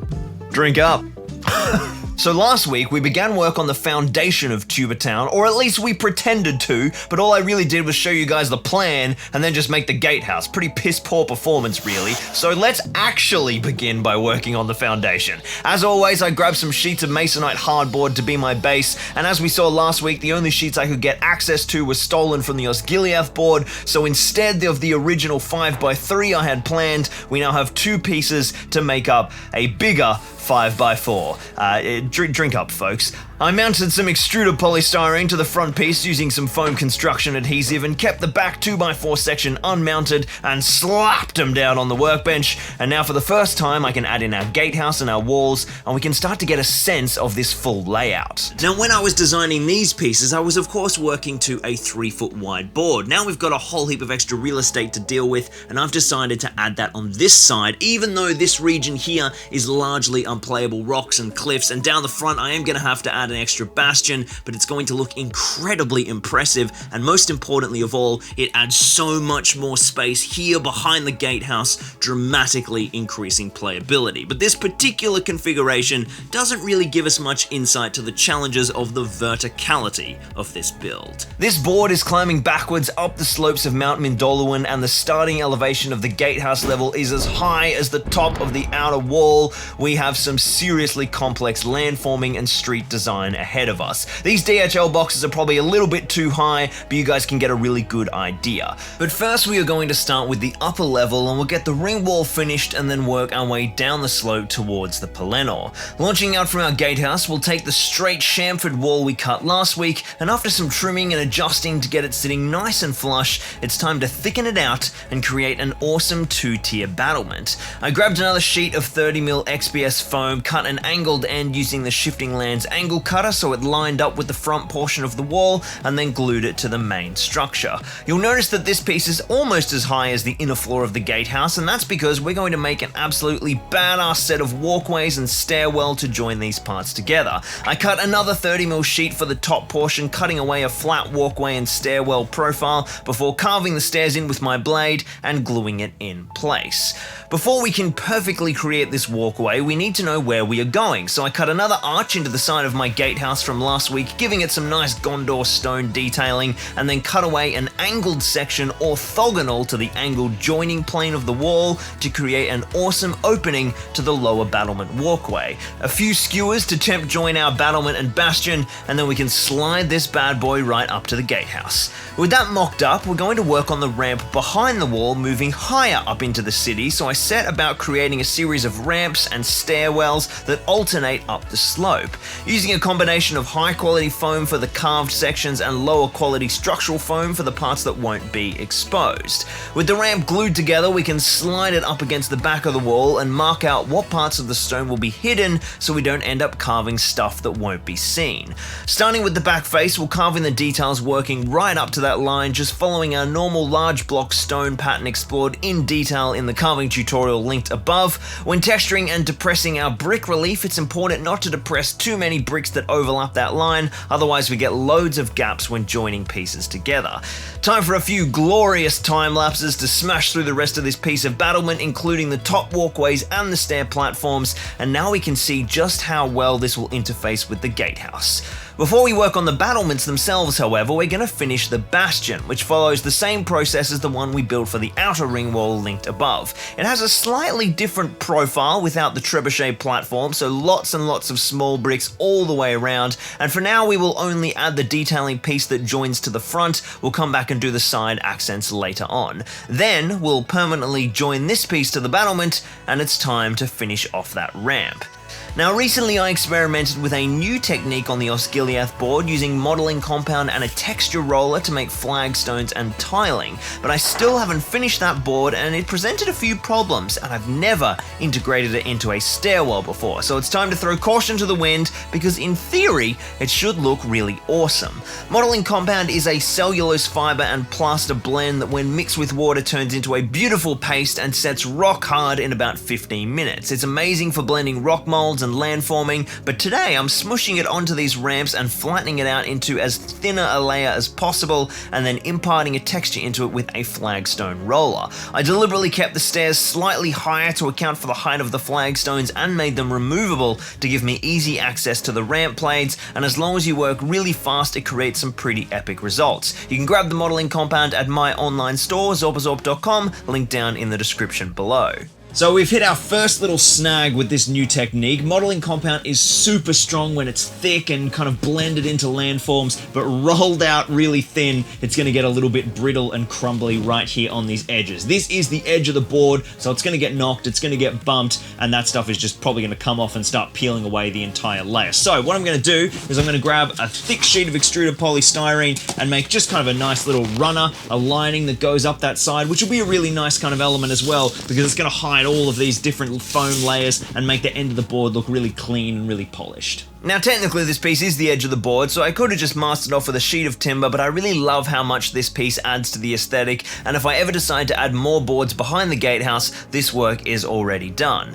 Now it's time to glue all the pieces together with some skewers and fast bond PVA, then I threw a couple of weights on and left it all overnight to be safe. Up next, we'll smash out the top of the bastion, and just like our gatehouse towers, I'll be carving this from a solid piece with the proxen rather than making all the wall sections individually. I am in love with this new method. It's faster, the pieces are stronger, and they look better. I cut in another archway here to line up with the battlement, and after another stonework treatment, I lined up the topper and marked out where I would need some floor tiles. Following my classic battlement texture, I carved up a nice surface and then mounted the topper and finished the piece by adding the final detail to the top at the front. Our final element for this side of the walls is the battlements themselves, and this portion of wall actually has a really cool strong point that overhangs that front wall, which I chose to carve reductively, pulling away material with the proxen, using the straight edge fence from Shifting Lands, and also some freehand for the arches to get the perfect shape.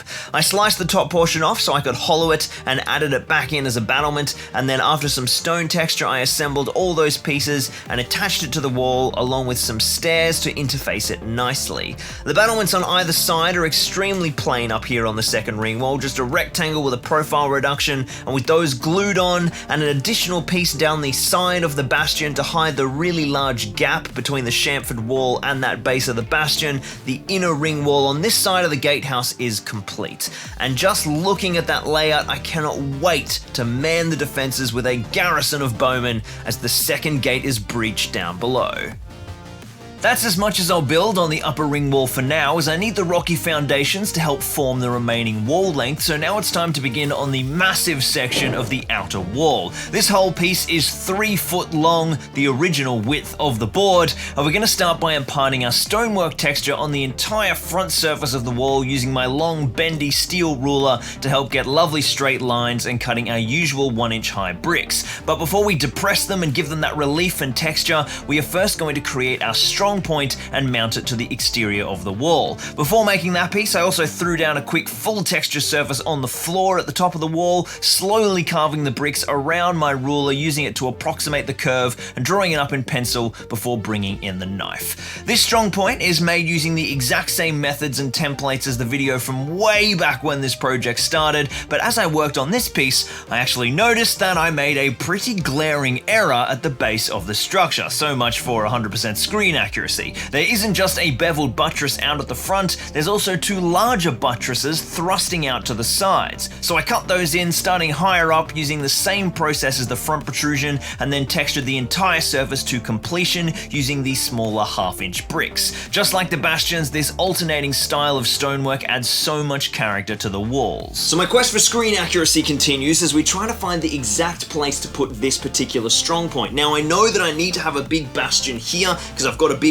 wall end, and then I'll continue some more wall that way. That gives me my full 4 feet, and I can see from the films that I've got 12 complete battlements before the strong point after the bastion. So this guy's going to slot in just about there, and then I'll just continue battlements off the edge of the board, and then when it comes to interfacing this 5x4 board with all the other wall pieces I've already built, I might have to make an adapter to get that battlement count right, but that's going to work really nicely for this build today. So I grabbed 2 of the amazing templates sent to me by LB from Microforge Minis and smashed out a big section of battlements, cutting it down to 12 crenellations long, and then used that to line up the exact position of the strong point. Instead of gluing this all together as one feature and then fixing it to the wall, I glued them all together individually to make sure I got a really nice snug fit with the various layers of stone, and then after a quick detail on the battlement piece, just like all of our previous walls, I stuck down the first half using really short wooden skewers to hold that curved foam in place.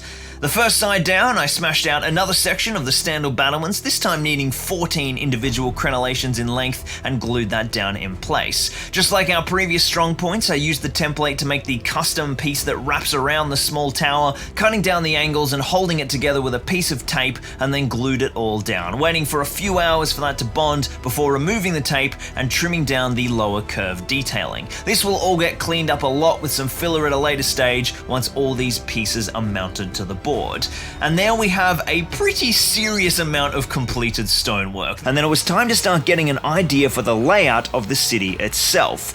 Now, while the amazing buildings from my fellow YouTubers were still in the post, I got them to send me the dimensions of their building footprints and carved up some templates to match each YouTuber's creation so we could start building the foundations of their structures before they actually arrived. Now, many of them have since reached me here in Australia, but to make sure we don't spoil their amazing pieces, we'll stick with these foam coreboard mock-ups for now.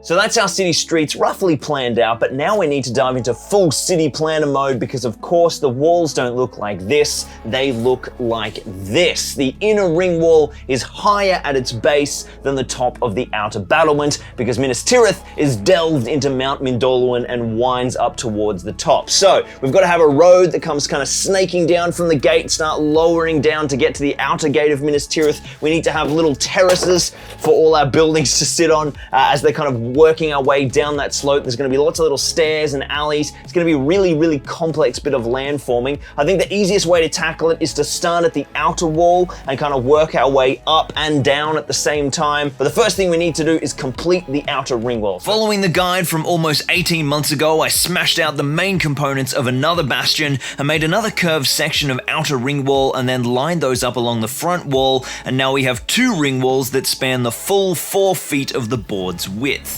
To start building up our mountain slope and city foundation, I threw down 1 sheet of 4-inch high polystyrene foam and roughly cut it to size and glued it down with some foam construction adhesive. We'll use this glue a lot in this build and it expands heavily as it cures, so you have to weight your pieces down or you are absolutely 100% going to have them move all over the place. Don't worry about the gaps, this isn't our top layer. With that piece down, I started mocking up the city a little more and decided I didn't want the city below to be fully level with the height of the outer wall. I need to start getting the streets down towards the ground level, so I knew that I was going to need some stairs for the outer wall. Luckily, back in April, I spent over a month carving some amazing stairwell pieces and making silicon molds so I could cast a whole bunch of replicas. It was a completely painless process and it went 100% according to plan.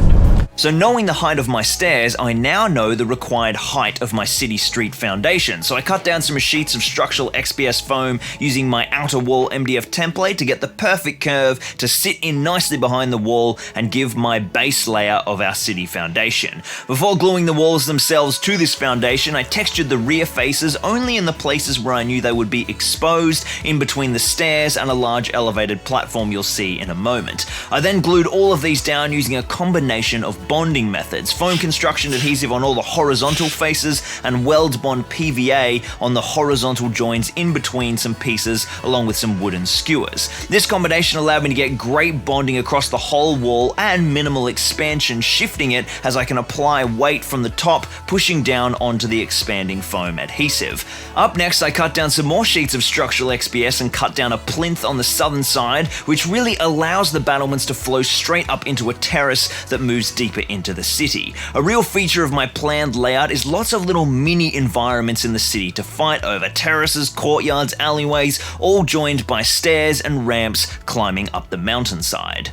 Would you just look at this merch? Links down in the description. Massive to the point of stupidity, frankly. This is the first time I've been able to kind of properly see it at its right elevation. So it's supposed to be even another 2 inches up again to be screen accurate, but I've decided that that's going to be our final height because it's already so massive, and being too high means it's going to be really difficult to get the road sloping down through the buildings because the road's going to be too steep, which will be very difficult for playability. We can't raise the floor height of the lower level because we're working with these fixed resin stairwells and they have a certain height that we need to accommodate for to get to the top of the wall. So there's a lot of constraints to work around, and then somehow we're going to have to work out how to get all these buildings mounted into the landform as the road goes down through that decline. So we're going to have little boxes around the buildings, make little plinths that dig them into the landscape like little retaining walls. There's a lot to do. I think the next thing to do is actually to move to the back of the board, establish the new foundation and build the baseboard of this upper level, move around and join it through here so I'll have all the walls done, and then move in and target the city streets.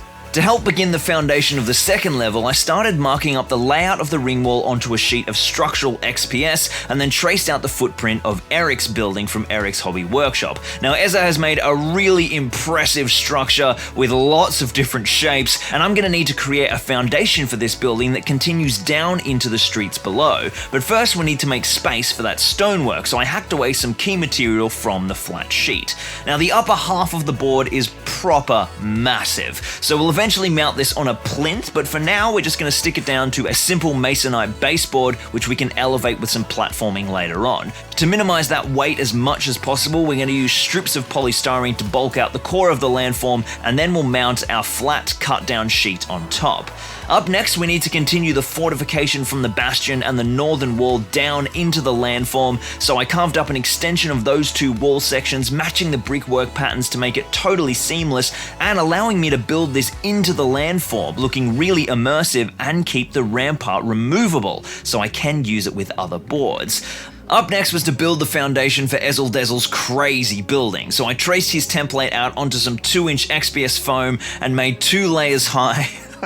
Ezel Dezel. And made a 2-layer high thick sheet to sink down into the mountainside. I then cut a bunch of offcuts of XPS core board and standard poly to create the rough foundation of the ramp down past the rampart base, and then set about working deeper into the slope by cutting away a bunch of that poly edging I'd already put down to make way for more terraces and stairs, and then decided that one of Dave's buildings from MS Paints would slot in nicely below Eric's behemoth. I made a little platform for Davies, fully textured the sides, and glued it and all the foundations apart from Eric's into place. The other half of Big E's building that actually hangs off the edge of this back half of the board also needs a foundation, so a rectangle of double height 2-inch XPS got the full texture treatment and will sit nicely under that part of the building, and then combined with a bunch of smaller pieces and offcuts, I mocked up a lovely little courtyard that flows down from our ramp and the archway that goes through the center of Lord Eric's building. I used my shifting lens angle cutter to slice the right angle for the stair pieces, and then used a nice sharp blade to carve the individual flights into the angled surface. Boom! 3 sexy stairwells. Now that we know the layout of this courtyard, we can work out what parts of the building foundation require texture and apply a brickwork pattern where required. Then I grabbed my 2 boards and assembled the full layout to decide where to move next. This is easily the toughest build I've ever done. The geometry of this landforming is melting my brain. The big thing is not just getting it to kind of fit together, but getting it playable, making sure the stairs aren't too long, the slopes aren't too steep, models have to be able to fight through these city streets.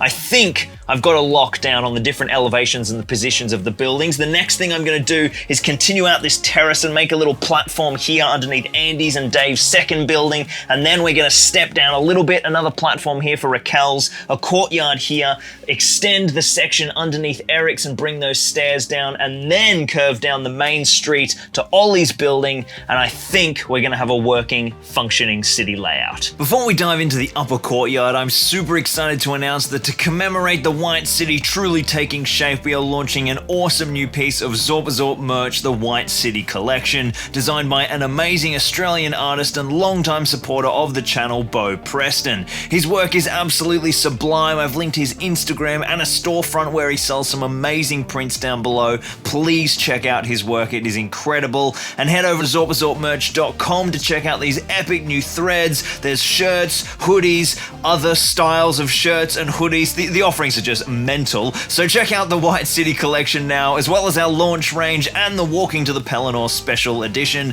The merch is an awesome way to support this project and the channel, so please check it out. Alright, let's get back to the build. Using some more structural XPS, I extended the upper courtyard to meet the back half of the board beneath Andy's building and created a mounting point to attach the plinth for Raquel's building. I needed to create a foundation under half of Dave's as it hangs over the board edge between the two halves, so I cut a triangle of XPS and then marked up the foundation for the inner ring wall, which needs to continue down to the level of the terrace below.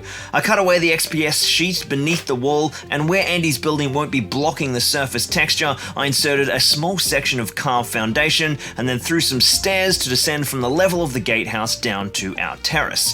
I also threw together a curious little stairwell from some off-cut pieces to access the back of Dave's building, as this has a door at either end. I textured the outer facing sides of Dave's plinth and then glued all of these elements in place, and I'm really happy with the layout. And that's actually all of the ground level structural work down for the back half of the board. So I decided to jump on another Zorpazorp live stream and show you guys the full process working out the brickwork textures. We explored these techniques in detail earlier this month using a textured roller and modeling compound, and the guys and girls in the live chat had a load of fun voting in polls to choose which street got what brickwork pattern, so we've ended up with a lovely mix of different flagstones creating some lovely detail. One of the real keys with this technique is to make sure there is never a section of compound with an exposed edge, or the thin layer can crumble away. So I made a whole range of foam edging, carving them into little detailed bricks to protect the brickwork, and once this is all sealed down with grout and matte scenic sealant, it will be rock solid for gaming.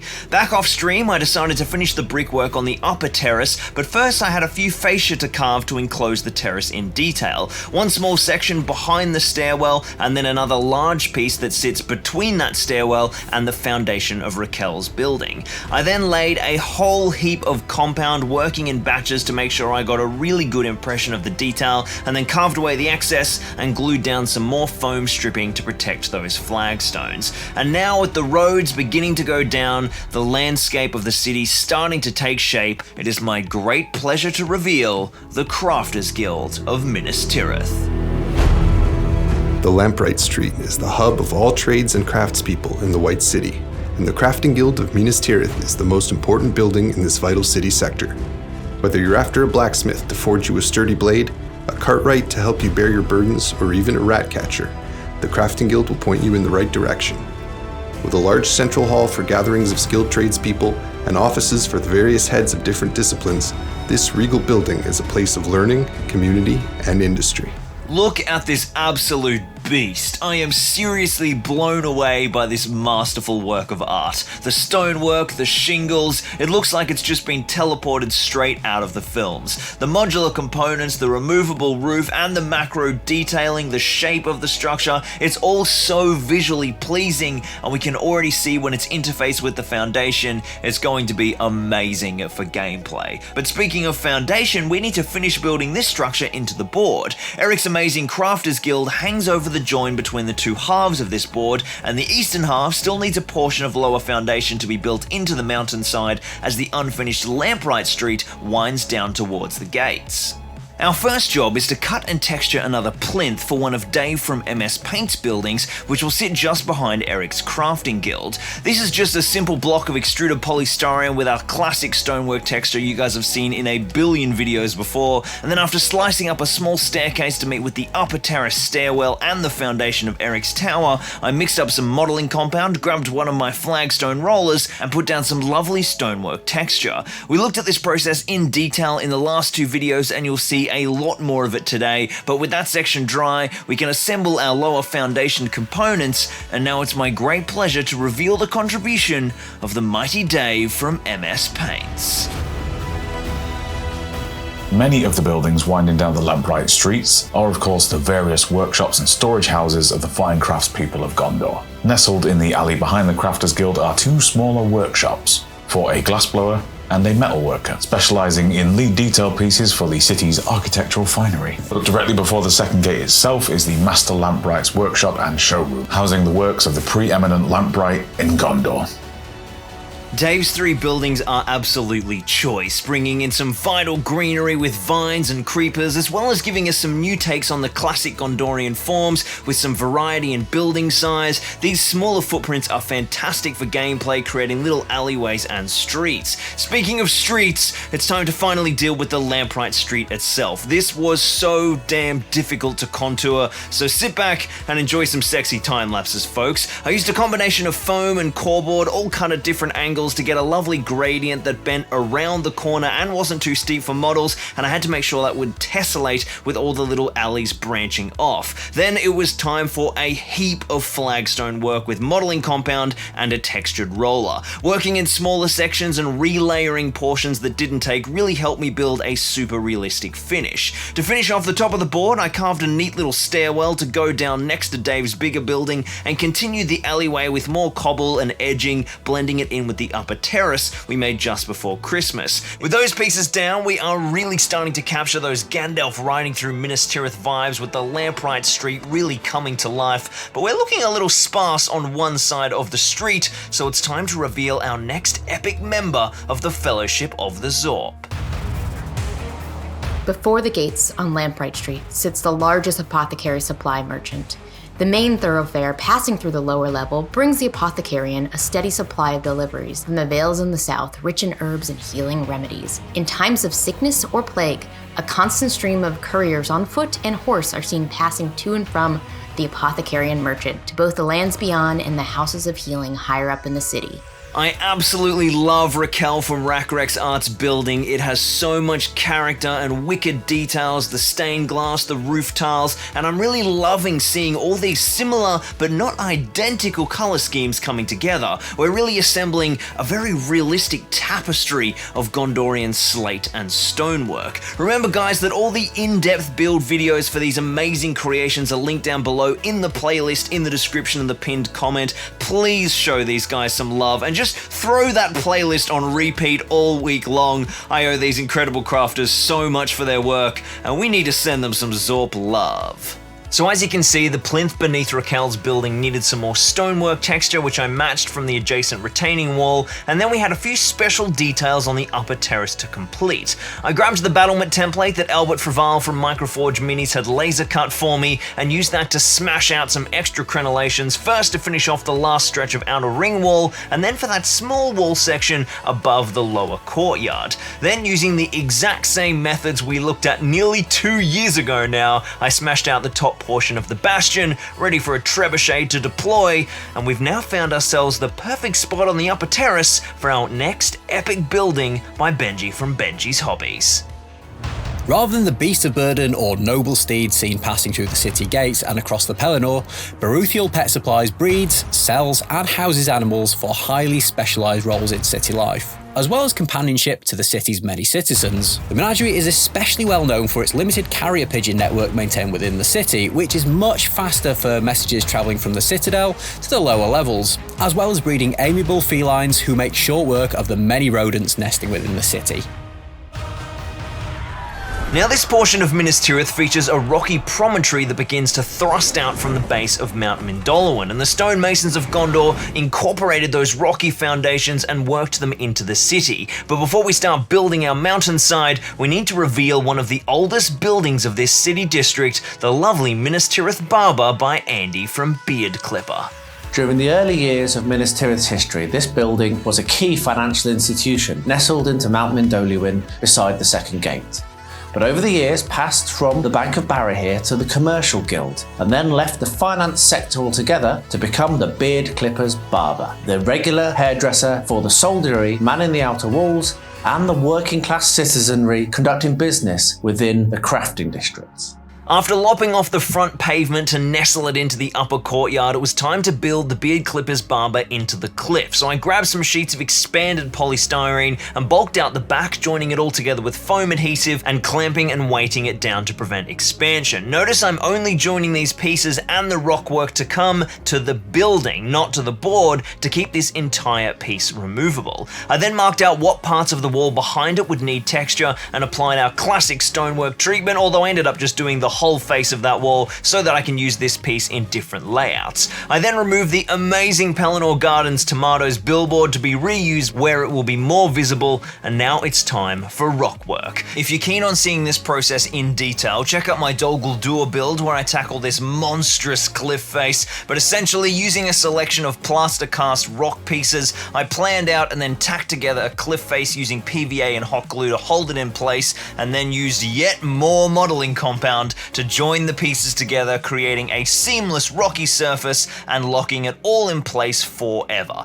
And with those two pieces done, the top terrace is looking amazing. I absolutely adore the small details in Benji's build with the animals and the signage. It really adds some city life, and Andy's building is such a dominating feature of the landscape that creates an awesome backdrop for the battles in the upper courtyard, plus the signage and character is epic too. And now it's time to work on the lower courtyard. Up first, we need a few pieces of foam to create a nice little plinth, which will elevate yet another of our amazing creations above the roadway, and then we have a whole lot more modeling compound texture. With some careful trimming of the texture to get the joints snug and a stone fascia for the stairwell, now would be the perfect time to reveal the amazing broadsword blacksmith. So that is all the major landforming elements finished, but Ollie from Broadsword's building is still not here. It is stuck somewhere in the void of COVID postage. So I can't wait for it, so I'm gonna dive into the next stage, the final element of the building, which is detailing and sealing. I'm gonna bring in grout, more compound, fill all the gaps, fill all the grooves, get everything perfectly seamless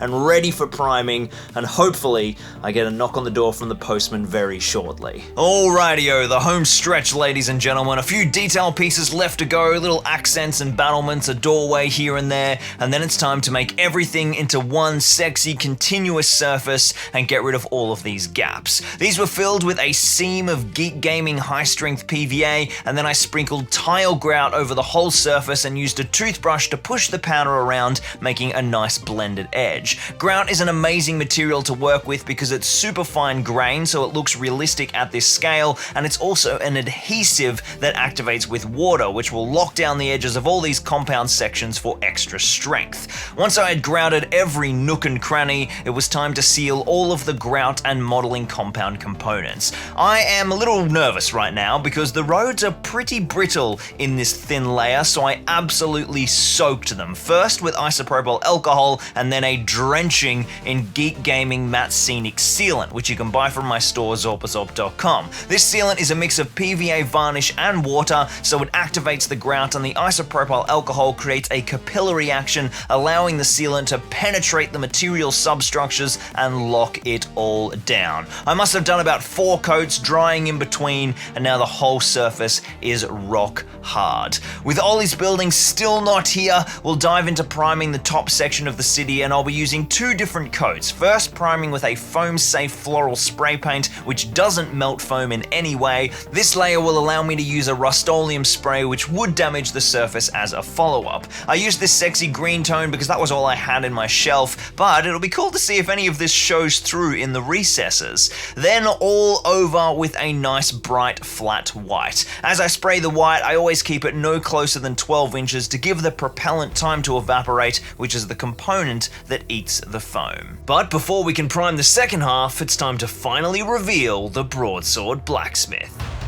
The armies of Gondor are mighty indeed, and although the metalsmiths of the White City have diminished as of late, the broadsword blacksmith is one of the finest weaponsmiths in the city. Nestled directly beneath the outer wall. Well, Ollie's building didn't make it. It is lost somewhere in the realm of COVID postage, so the incredible broadsword blacksmith will have to remain a vacant city block. So there was nothing left to do but give the whole front piece a big prime, first in green and then in white. And my goodness, has the road surface gotten durable now with a layer of heavy primer over the top. And I think it's time for the moment we've all been waiting for. The broadsword blacksmith finally arrived. Yes, the last building from the Fellowship of the Zorp collab is here, and now it's time to build this bad boy into the main board. The grey prime had cooked a little bit in the extended postal journey, and a bunch of the packing foam had stuck to the paint, but luckily that stuff is all water soluble these days, so that just comes straight off. And then in his infinite wisdom, Ollie from Broadsword Wargaming left the front door back in Ireland, so I grabbed a plaster cast door from my bits box and filled in the gaps around it with some nice foam edging, and then whacked it down into the city itself. I really love the way this building sits into the wall, and I fell in love with the idea of building it even more into the city architecture. Like, it's not a building that got built built at a later stage, but it's actually an integral part of the defensive machine of the outer garrison. So I grabbed a bunch of old broken stairwell pieces that were actually original mold masters for the stairs that we made back in April 2020 in the first video of this build that really exploded, and then I cut them down into a whole heap of useful parts. I removed Ollie's rock wall to be reused elsewhere in the build, and then cut down the width of the foundation and glued the main structure onto the board and built a hella sexy stairwell extending out from the wall and wrapping around down into the broadsword blacksmith courtyard. I extended the base of the stairwell with a few offcuts and sealed all the gaps with a whole heap of Geek Gaming PVA and grout activated with matte scenic sealant to lock it down rock solid. A couple of sexy battlement pieces to tie it into the wall architecture, and with a final position for our blacksmith detail pieces, boom, she's ready for paint. Just like the last time, a foam-safe floral spray primer first, and then a nice coat with Rust-Oleum white. Now for painting, I got so inspired by Eric's amazing paint job for his crafting guild in the Fellowship of the Zorp collab, I decided to use his scheme instead of my old one. So I grabbed some oil paints and some odorless thinner and started mixing up my stains. Check out his video linked above for more detail, but basically it's just a grey wash over everything to establish the recessed details, which was working really well on the cobblestones, but then I hit a little snag. I was in a pretty mental rush to get this board done for Battle Report filming, so when I ran out of thinner, I just grabbed another random thinner from my cupboard without spot testing, and it kind of melted the living out of the foam. Thankfully, I noticed before much damage was done and went and bought some more of the good stuff and mixed up some super sexy stains of burnt and raw sienna to build up the dirt and the stains of medieval life, shall we say. This was such a fun process, whacking color in everywhere in super subtle passes, slowly building up the character and the life on the walls. I really enjoyed imagining where the grime would build up, where the dirt is pooling from rainwater, where the occupants are tipping refuse from the walls and windows. It was so much fun. I'm just gonna keep talking about this a tiny bit more because basically I shot like way too many sexy shots, which is essentially just me whacking some washes on the walls for absolutely no reason. Awesome, that's all those used up. From a new favorite painting technique onto an old classic. The rock work around the beard clippers barber needed some leopard spotting, and oh my Iluvata, these are easily the most realistic rock tones I have ever achieved. First up was a few passes of burnt sienna diluted with water, and then a couple of little flicks of phthalo green Liquitex ink, all splotched and random all over the rock face, and then a strong black wash over all of it. We'll return to this guy in a sec to get this amazing finish. First though, we need some scatter details. I threw some files into my 3D printer and whipped up some sexy crates and barrels and gave them a big zenithal prime and then hit them with a bunch of glazes using thinned contrast paints, browns for wood, skeleton horde for the sacks, and then a big khaki dry brush over the lot to finish it off and bring up the detail. The forged parts were greys and metallics, and I then scattered those pieces throughout the city, trying to bring in a little bit more city life. The final touch to really lift the whole piece and help break the monotony of the repeated stonework is some greenery. So I grabbed some clump foliage and a bunch of my Geek Gaming scenic foam flocks that are available from my own store, Zorpazorp.com, down below, and started whacking in some plant life. The first order of business was to hide all the damage to the stonework from the thinner. So a bunch of weld bond PVA went in with some clump foliage and then a sprinkle of green blend foam flock, and boom, no more damage. Then I just started pouring pinches of flock all over the city. Green blend where I want live plant life, and a mix of brown and light green when it was meant to capture dead leaves, and started brushing them into all the corners and edges of the stonework. Essentially, you want the plant matter building up in the regions that are nice and realistic for leaves to get blown. I threw some green blend foam flock over all the rock face to give it some plant life, and then made some creeping ivy with some more clump foliage. Then to seal everything in place, I soaked the whole surface in matte scenic sealant, also available from Zorpazorp.com, and there we have a super sexy city with so much more life than just the boring old primed stone we started with. Wow, what a journey so far. It is really crazy to me looking back on all these videos. Often the video creation process is just such a meat grinder that I don't even really remember the videos I've made. As soon as something is done, I'm just straight onto the next project and the next and the next, and I honestly feel like I'm watching some of these with you guys for the very first time.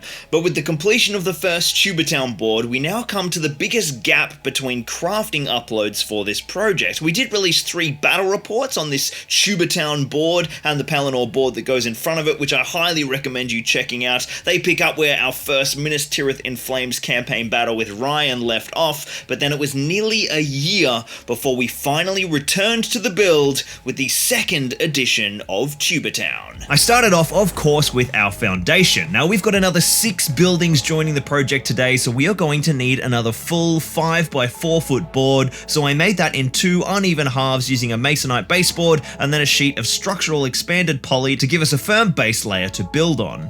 Our first port of call is to establish how the 2 roads from the original Tubertown board join to the new city suburb, and up first is the main thoroughfare of Lamprite Street itself, which slopes down between the Broadsword Wargaming Blacksmith and the MS Paint's Glassblowers Workshop to meet the edge of the board. As I started this build, while the amazing creations from my compatriots were still in the post, I got me to send them their dimensions so I could start building ahead of time using a little footprint that I drew up on foam card and started playing with layout ideas, and soon realized that I wanted to have a nice elevated terrace where Lamprite Street joins this board. This will help with extra playability as it decreases the length of continuous slope on the street, and it means we can create a little bit of extra height for one of our smaller buildings to help get that awesome rooftops poking up above the wall look. First I grabbed a big slab of expanded polystyrene, cut it down to size, and then slapped down some green structural expanded poly to get that height just slightly lower than the height of the adjoining street, and then I glued and skewered that all in place and prepared to lay down the foundation around our very first building. Just like the last board, we'll be doing some really detailed and high quality stonework flooring by using Geek Gaming modeling compound, a plaster and cellulose fiber blend usually used for landforming, but when you roll it out with a textured roller, you get an incredibly realistic finish that is textured, it weathers and cracks perfectly, and it just looks like aged flagstones. I applied a thin layer all over the terrace, choosing to lay the texture over the whole surface in case I decide to swap the buildings around in the future, extra variation and playability, and then just before the layer fully dried, I cut around the edge and glued in a foam strip, which I then textured with a foam pattern to give the edge of the compound some protection. Then it is with great pleasure I can reveal the almighty shelter of Araphant by Anders Hobbies.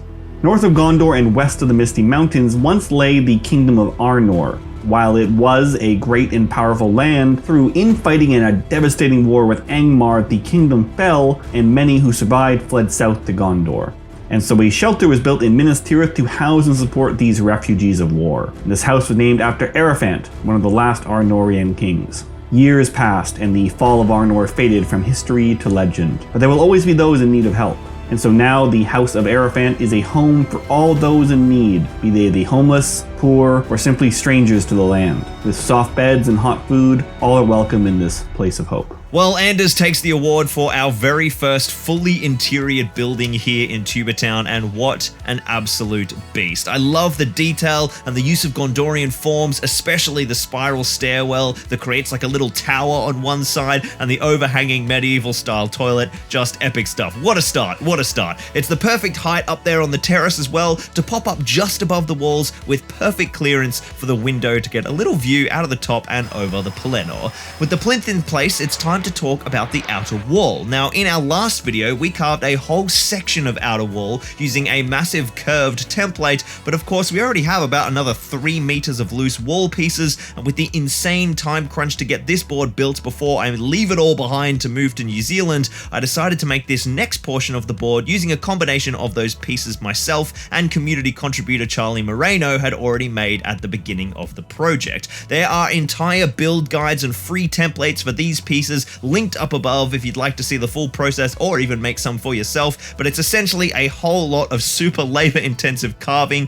that yields 4 different styles of pieces: straight walls, a redoubt or strong point, the big tower bastions, and then some small angled wedges. I picked a combination of these pieces that accurately represented the spacing between the redoubts and the towers as seen in the film miniature, and approximated the curve of the wall nicely. I absolutely love the bastion. I'm so happy with how screen accurate it is, and it's just so damn tall. But right behind this imposing pillar of stone is another lofty structure, the second mighty Tubatown building, the fabled Gondorian Archive by Narb Makes. The Archives of Minas Tirith is a place of great knowledge and history. Located in the heart of the city, the vast towering spires, built of white stone, reach towards the sky. Inside, the shelves are filled with countless scrolls and books, chronicling the history of Middle-earth and the deeds of the great kings and heroes of old. It was here that Gandalf the Grey spent long hours poring over dusty tomes, searching for any clue that might shed light on the mystery of the One Ring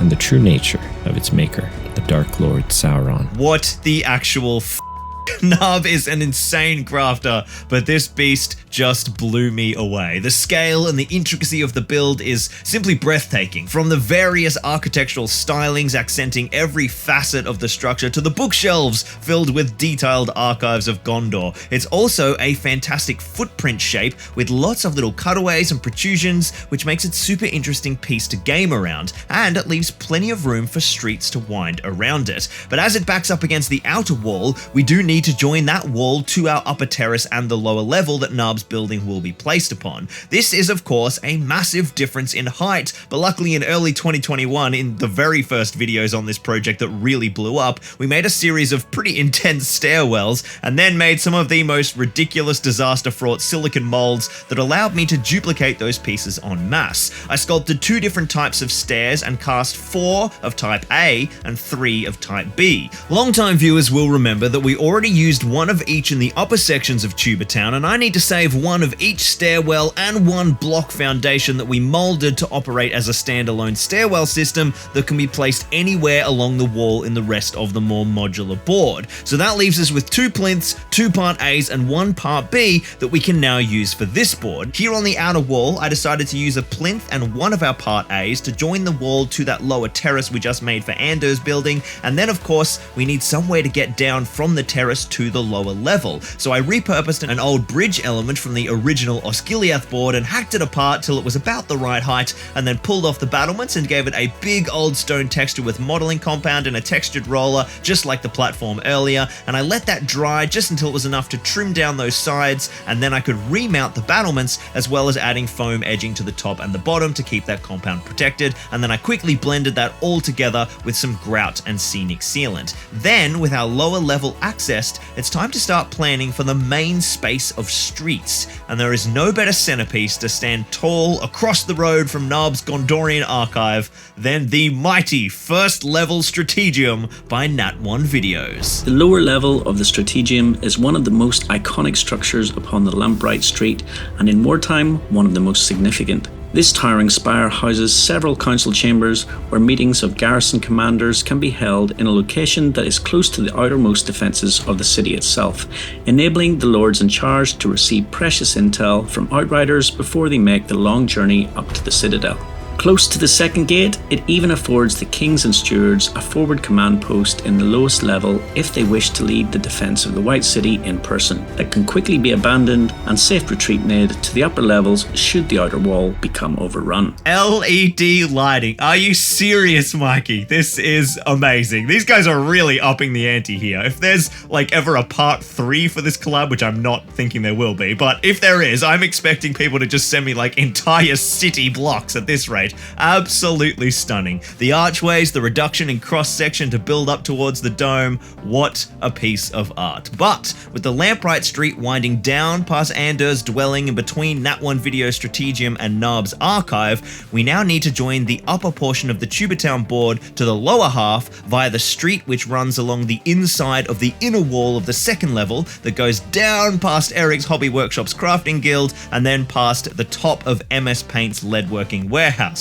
Oh my god, so many buildings to keep track of. I did think about just capping this off like a little balcony, but I realized that it would be better for gameplay to reduce the bottleneck on the Lambright Street by using some of our remaining stairwell pieces to go from the very bottom all the way up to this top city. But to keep it sitting flush with the inner wall, we're left with some dead space around the base of the terrace. So I carved up a little extension to that upper terrace we crafted earlier, taking it over the center line where the board joins to the stairwell plinth, which also created a nice little little space for a building that I wasn't planning on, and the perfect footprint to slot in there is the structure by LB from Microforge Minis. Now, many of you may remember LB from Microforge, as he has been a supporter of this project for a long time. He was the amazing human who designed a whole bunch of building templates for us, which a lot of people from all around the world have used to build their own buildings, including several of the YouTubers who have been part of Tubertown, which have all been for free up on my website, Zorpazorp.com. And now LB has gone one step further and designed one of the coolest products in the wargaming space I've ever seen, a set of archways, doors, and gribblies called Slice and Slot. These are gorgeous Roman-style archways and door elements that slide right onto a sheet of 10mm foam. I'm going to use these a whole lot more in a few weeks to build some more buildings for the second level, but for now they are perfect for spicing up this little stone fascia that I carved to cover the last portion of exposed polystyrene on the side of the upper terrace. They are so damn easy to use. You just roughly slice out an archway and then slot in a nice detailed resin piece. Boom! Amazing details for windows or doorways. And the Roman aesthetic with a coat of white paint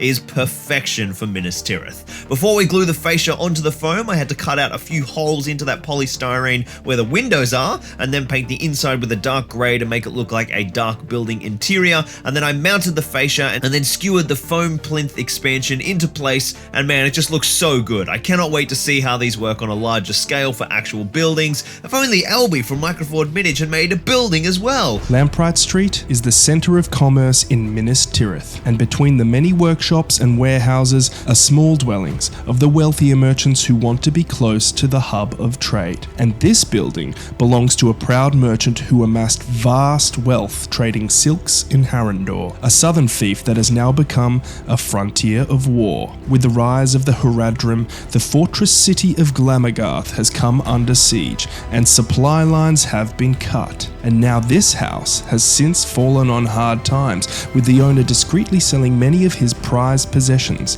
to maintain his illustrious dwelling and his position within the trading guild. Man, I love this building. Such classic Gondor at its finest. I cannot wait to make some more buildings armed with all the slice and slot gribblies. Albie's got a Kickstarter going for these boys on the 17th of January where you can pick up the STL files, physical prints like these, and even sheets of foam to go with them. All of those details are down in the description. And if you want to check out Albie's building in more detail, check out his Instagram, which is linked below, as he is the only Instagrammer who's joined us today, so he doesn't have a YouTube video. Microforge Minis on Instagram. Man, this city is coming to life, but there is one pretty obvious omission down here on the bottom level. I can still see a lot of green structural foam, so I marked up some elements that are the permanent aspect for the board, and then removed all of the scatter pieces and set about laying down a whole heap of modeling compound. This was the exact same process as before, but we have a few new considerations. I decided that for Narb and Nat1 Videos buildings, I wouldn't build them foundations that would lock them into going in a certain place, so I just textured the whole flat surface so we can move them and other buildings around and change the layout of this lower level just like a normal board with scatter terrain. You guys may have noticed that a huge section up the back is marked second wall. For the time being, I'm just going to leave this untouched, as there should be a continuation of the stonework coming down from the upper level here, but I know I'm not going to kind of fully build that out to sort of allow for good access and playability for this part of the board, so I don't know what I'll do quite yet, but that is a future Locky problem. With the compound down, I cut a whole bunch of trim around the edging to keep it all protected, and cut in all of the permanent structures and gave them some trim as well. And then with the boring texture complete, it's time to reveal something a little more exciting. The final building for this part of the board, although not the final building for today, the amazing Adventurer's Bazaar by Dave from Kit Bash Box. An adventurer, a dealer, and purveyor of rare items and objects of power from the many scattered battlefields of Middle-earth, where stories mixed with superstition make some people believe that these objects will bring them fortune and status. He is himself trading to move himself up into the highest levels of Minas Tirith, among the power and influence he believes he was born to be among. Where battles are fought, the caster is wrought, on land, in barrows, and foul dark hallows. Davey from Kit Bash Box busting out the verse. Tolkien himself would be proud. And man, what a sick build, rich with stunning detail, which I might add Davey sculpted all himself. All of these stunning little details, the archways, the facade with the brickwork, the stairways, and even the little door handles Davey designed and printed and worked into the build. In terms of pure detail, this might be the most intricate piece in the city so far. Huge props, dude. And let's all take a moment to appreciate that the lad who lives here is basically Gondor's Indiana Jones. We should clearly write this guy a profile and get him into a Battle Company's campaign as an NPC. Now, there is actually one last building to build into the city, a stunning piece by the very talented Neil from Real Terrain Hobbies, and I've got a very special place for it here in Tubertown. You'll notice there isn't a great deal of room left down here on the first level, but there is somewhere on this board that has been waiting for a building for a long time. But first, it's time to set up this board properly. We've got the Kit Bash Box Adventurers Bazaar, Narb Makes Gondorian Archive, Nat 1 Video Strategium, the Microforge Minis Merchant House, Anders Hobbies Shelter of Araphant, the Broadsword Wargaming Blacksmith, the Lead Workers Warehouse by MS Paints, Eric's Hobby Workshop's Crafting Guild, the Rackrex Art Emporium, the Beard Clipper Barber, Benji Hobbies Pet Emporium, and now to top it all off, here behind the second gate, as the very first building to inhabit the second level of the city, the almighty Real Terrain Hobbies Tavern. Well, this just wouldn't be a Tubertown collab if someone's building didn't get lost in the post. Well, it happened to Ollie from Broadsword last year, and this time the victim of the mighty Christmas post bottlenecks is the incredible Neil from Real Terrain Hobbies. Hey guys, Neil here with Real Terrain Hobbies. So go and check out his vid to see it more in detail. We need to tighten up all the build work I did in the last build by sealing all the joins around the modeling compound texture, foam trim, and any structural pieces with grout and Geek Gaming PVA glue. I ran a seam of glue down any exposed crack that needed to be filled or any area that needs a little extra strength, and then soaked it with isopropyl alcohol and then matte scenic sealant. The alcohol allows the sealant to penetrate the layers of the grout and make sure that the entire grout layer gets activated by the water in the sealant. And then that all dries rock hard and makes the board so much more durable. Grout itself isn't just a lovely grit texture, it is of course an adhesive in and of itself. I also saturated the entire modeling compound layer in sealant with the same method to get that super resistant to wear and tear, and then left that all to dry overnight. Once fully dry to the touch, it then gets a heavy prime in Rust-Oleum White Surface Primer with 2 coats. And this is really important, as combined with the varnish in the sealant underneath, this should help the compound from just absorbing any of the washes we're going to put down and enable us to actually get some solid recessed detail, which is something I struggled with in the last Tubertown painting session. Once dry, I busted out the oil paints and slapped down an all-over grey oil wash down on the tiles to give the white a nice subtle recess that doesn't get as contrasty as that kind of classic black terrain wash. Big shout out to Eric's Hobby Workshop, who showed me this technique while making his amazing crafting guild for the first Tubertown collab. Then I got my nice thin blend of burnt sienna and burnt umber, and I splodged and splashed that pretty much all over the place to help build up some dirt and grime, and boom, our painting is done. So easy, and it just looks awesome. And for a moment, I thought I was finished, and I was ready to start beginning to assemble a whole massive board.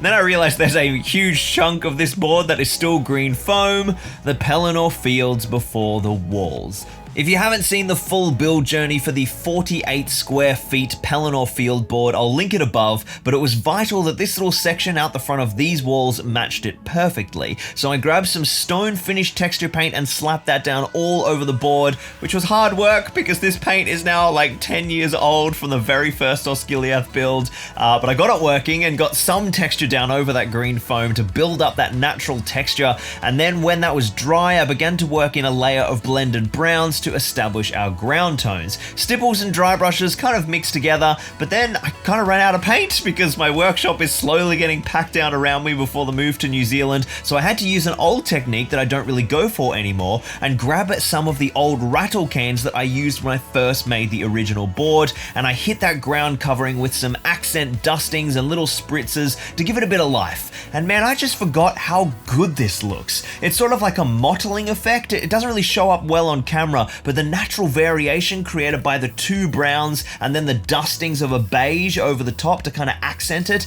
it just looks quite realistic. A big shout out to Dan from Full Scaled Conflict for teaching me this technique ages ago when we built the first Pelennor board, and I think I might have to start bringing it back for kind of earthy base tones. I really like it. Then it was time for our static grass. Now here we have a bit of a problem, as I shipped off all of my static grass blends that I did use for the Pelennor board to New Zealand when I made our Edoras piece back in December. The video for that one is linked above. It's an awesome video, definitely check it out. But right now I kind of had to wing it with the bits and pieces I had left lying around the workshop, and I found a couple of small tubs of old 2mm spring and 4mm summer. The application process here is very simple. First I threw down some seams of Geek Gaming fast drying basing glue and then spread it out with a brush to create like a really uneven coverage pattern. We want some of those kind of elements of the basey texture peeking through the glue in little splotches, but I did make sure that it goes hard all the way up to the edges of the board and the walls, because that way this board is going to blend seamlessly with all the other boards in the build. Then after allowing a good sort of 10 minutes for that glue to start going tacky but not fully skinning over, I then grabbed my static grass applicator and started putting down the 2mm spring. You want some mid-level coverage but not complete. We want enough space in the glue for all the layers to be mixed into that same foundation, and I actually ran out of this 2mm before getting the coverage over the whole board anyway, which ended up looking kind of cooler than I thought because it just adds more variation. Not everywhere has that brighter green undertone. Next I grabbed our 4mm summer and I did the same process, and you'll notice that the longer fibers, 4mm versus 2mm, experience the electric field much more strongly and thus stand up taller in the glue due to some electromagnetism phenomena I won't bore you with. And I then recovered the entire 2mm application area and then basically the whole board, just building up more and more and more grass, and even used the empty applicator and worked the areas of the already placed grass in circular motions to get a better stand-up effect on the fibers I'd already placed. With those down, we've got a lovely grass profile, which is nice but too uniform, and we really don't want that golf green look. But hobby challenges like realistic ground covering aren't the only thing on my radar at the moment. The big move to New Zealand has essentially functioned as a bit of a reset button for my work and family life and for my career here on Zorpazorp, and Skillshare is a fantastic way to gain greater control of your career and creative path. Now you might know Skillshare for their courses in film and video editing, but they have hundreds of career-focused classes too. The new year is the perfect time to reinvent your goals and yourself. Zorpazorp was a huge career shift for me, and Skillshare gives me the power to keep reskilling as my industry and my needs change. With so much going on in life, time management and productivity has just been so key for me. So I've been checking out Ali Abdal's course Productivity for Creators, and it's been so helpful. So jumpstart your 2023 goals now with this exclusive offer. Try Skillshare free for 7 days and then get 20% off your first year. This is technically where I left the original Pelennor board. I didn't add any extra layers, although of course I had those other blends with more colors to make it interesting. So this time I just couldn't resist spicing it up with a few other simple ingredients. With the fibers acting as that kind of main grass body layer, I then grabbed some foam flocks, first a dark green and then a yellow brown, and started mixing these through the grasses. The darker green I used in small clumps to kind of act as little patches of clover or different plants across the Pelennor, whereas the yellow-brown I sprinkled more broadly to tone different areas of grass. Maybe there's like some dead grass under those layers, as well as blending into some of the dirt sections that have no static grass on them. You will have noticed that while I was static grassing, I was actually vacuuming up the excess with my little mini vac to allow that dirt layer to shine through and not get covered, and now this flock can help blend those two layers together. Then the final touch was a sprinkle of Geek Gaming Scrublands Base Ready for some more gravel and rocks and sand aggregates to add even more richness to the board. To make this solid and sound for gaming, I gave it a soak in isopropyl alcohol and then Geek Gaming Matte Scenic Sealant. The alcohol helps the sealant penetrate all the way through the fibers and down to the lower substrates, rather than the glue kind of just sitting on the top of all the big spiky fibers, and then that joins the sealant all the way down to the glue base layer and makes one big locked structure of adhesive. And man, this is going to be tough as for gaming now. Work in small small portions when you're applying this, so you put your alcohol down first and then you glue straight away so the alcohol doesn't evaporate by the time you come back to putting down your sealant. Then I whacked in the walls, added a couple of little sprinkles of flock for any final required detail, and the Pelennor is finished. If you want to make a grass setup similar to this, you can grab all of the products from my online store, Zorpazorp.com, but now it's finally time to fully assemble and lay out the megaboard. Our first question is, where on earth are we going to put this thing? Last time I did this layout, I had to use my living room floor, which was a bit of a nightmare, so I was planning on using the backyard, but apparently the Aussie weather had one last spanner to throw in the works before we moved to New Zealand. So here we are again. This room is just 13 feet wide, and the board at its wider points is actually a bit more than that, so it's going to be a bit of a squeeze to get it all in. So my good mate Ryan from Battlecraft Hobbies jumped over to the storage unit with me and started the mammoth task of bringing over all the boards. We started with Minas Tirith, building the first 2 Tubertown boards at the end of the living room, and it is so good to see this baby fully together as a fully painted piece, and also we can now see that we absolutely nailed the grass between the 2 boards. It matches perfectly, and the piece just comes alive with that popping contrast between the greenery and earthy tones, and then the crisp white walls of the city. Ryan's not game to make the jump. Can you get through?